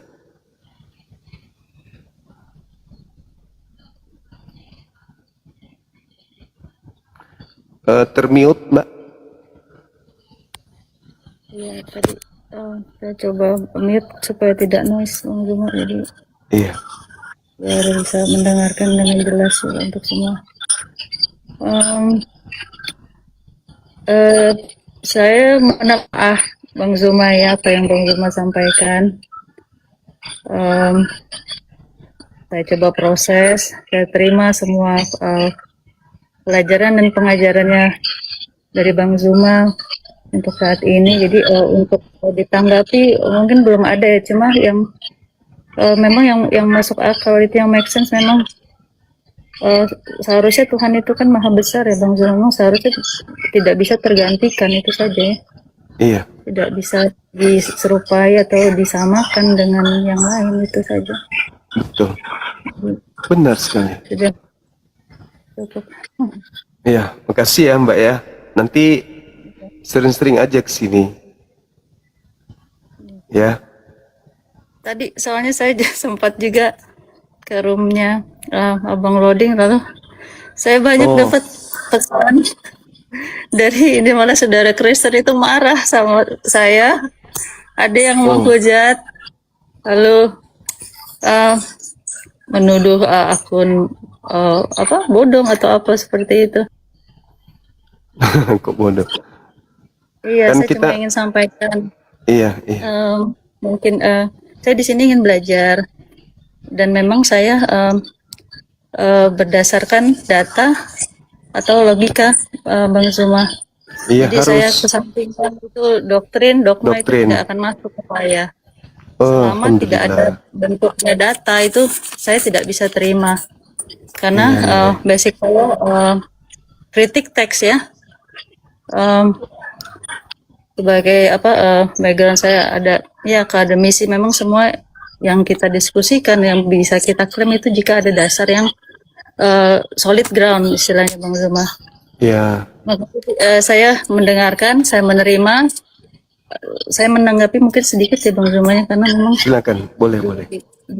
di logika saya juga memang ya yang Bang Zuma sampaikan memang masuk akal. Jadi tadinya saya berharap ada dari Kristen ini yang naik, Bapak Pendeta atau siapa, sehingga saya bisa bertanya sekalian membandingkan Iya. kita. Dan satu hal yang mungkin saya juga akan menghargai sekali ya, menghormati dari saudara Kristen juga, posisi saya di sini belajar atau sharing atau bertanya, mengumpulkan informasi, observasi, dan itu jangan dijadikan seperti serangan ya, karena iman itu hak prerogatif kita masing-masing. Seperti itu Bang Zuma. Iya. Dan untuk saudara Muslim semua yang di bawah atau yang di room lain yang sudah support saya ucapkan banyak terima kasih. Kalian semua memperlakukan saya dengan sangat layak. Saya sangat menghargai dan menghormatinya. Terima kasih. Ya, makasih Mbak Jasmine. Ini ada orang Kristen, dia ngaku tidak awam, dia pakar dalam ilmu Kristen. Mungkin ada sesuatu hal yang ingin Anda pertanyakan ke beliau.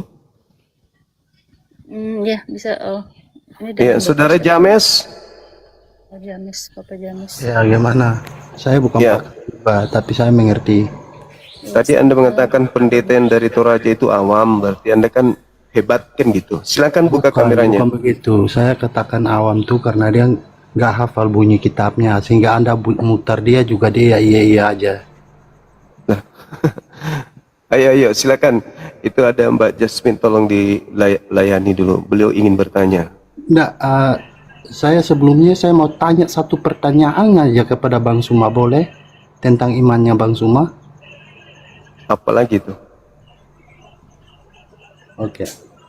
Pertanyaan saya sangat sederhana Bang Suma, yaitu tertulis di Al-Baqarah 73 ya, dan Ali Imran 49. Satu aja dulu. Satu aja. Ya, ini nanti saya Ya. sampaikan pertanyaannya. Ya, Al-Baqarah silakan. 73, Ya, Ali Imran 46 sampai 49. ya, Nah, di sana kan ada tentang kebangkitan. ya. Nah, pertanyaan saya, Tuhan di zaman Musa dan Tuhan di zaman Isa melakukan hal itu. Tuhan di zaman Rasul Allah melakukan hal itu atau tidak? Karena apa? Kenapa saya tanyakan hal ini? Karena semua manusia itu mengharapkan bangkit. Nah, jika tidak melakukan hal yang itu, dasar Bang Suma itu yakin bahwa Bang Suma akan bangkit, itu dasarnya apa? Silakan. Bangkit. Al-Quran surah Ali Imran ayat 169. Jangan kau mengira orang yang mati di dalam Islam itu mati mereka semuanya hidup di sisi Tuhannya dan mendapatkan rezeki. Itu dalil. Makanya saya heran kepada saudara kami Kristen.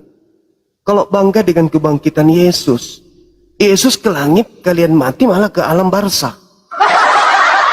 Malah ikut Nabi Muhammad. Sehingga ketika kalian masuk ke alam kubur, alam Seol dalam kitab saudara, kalian tidak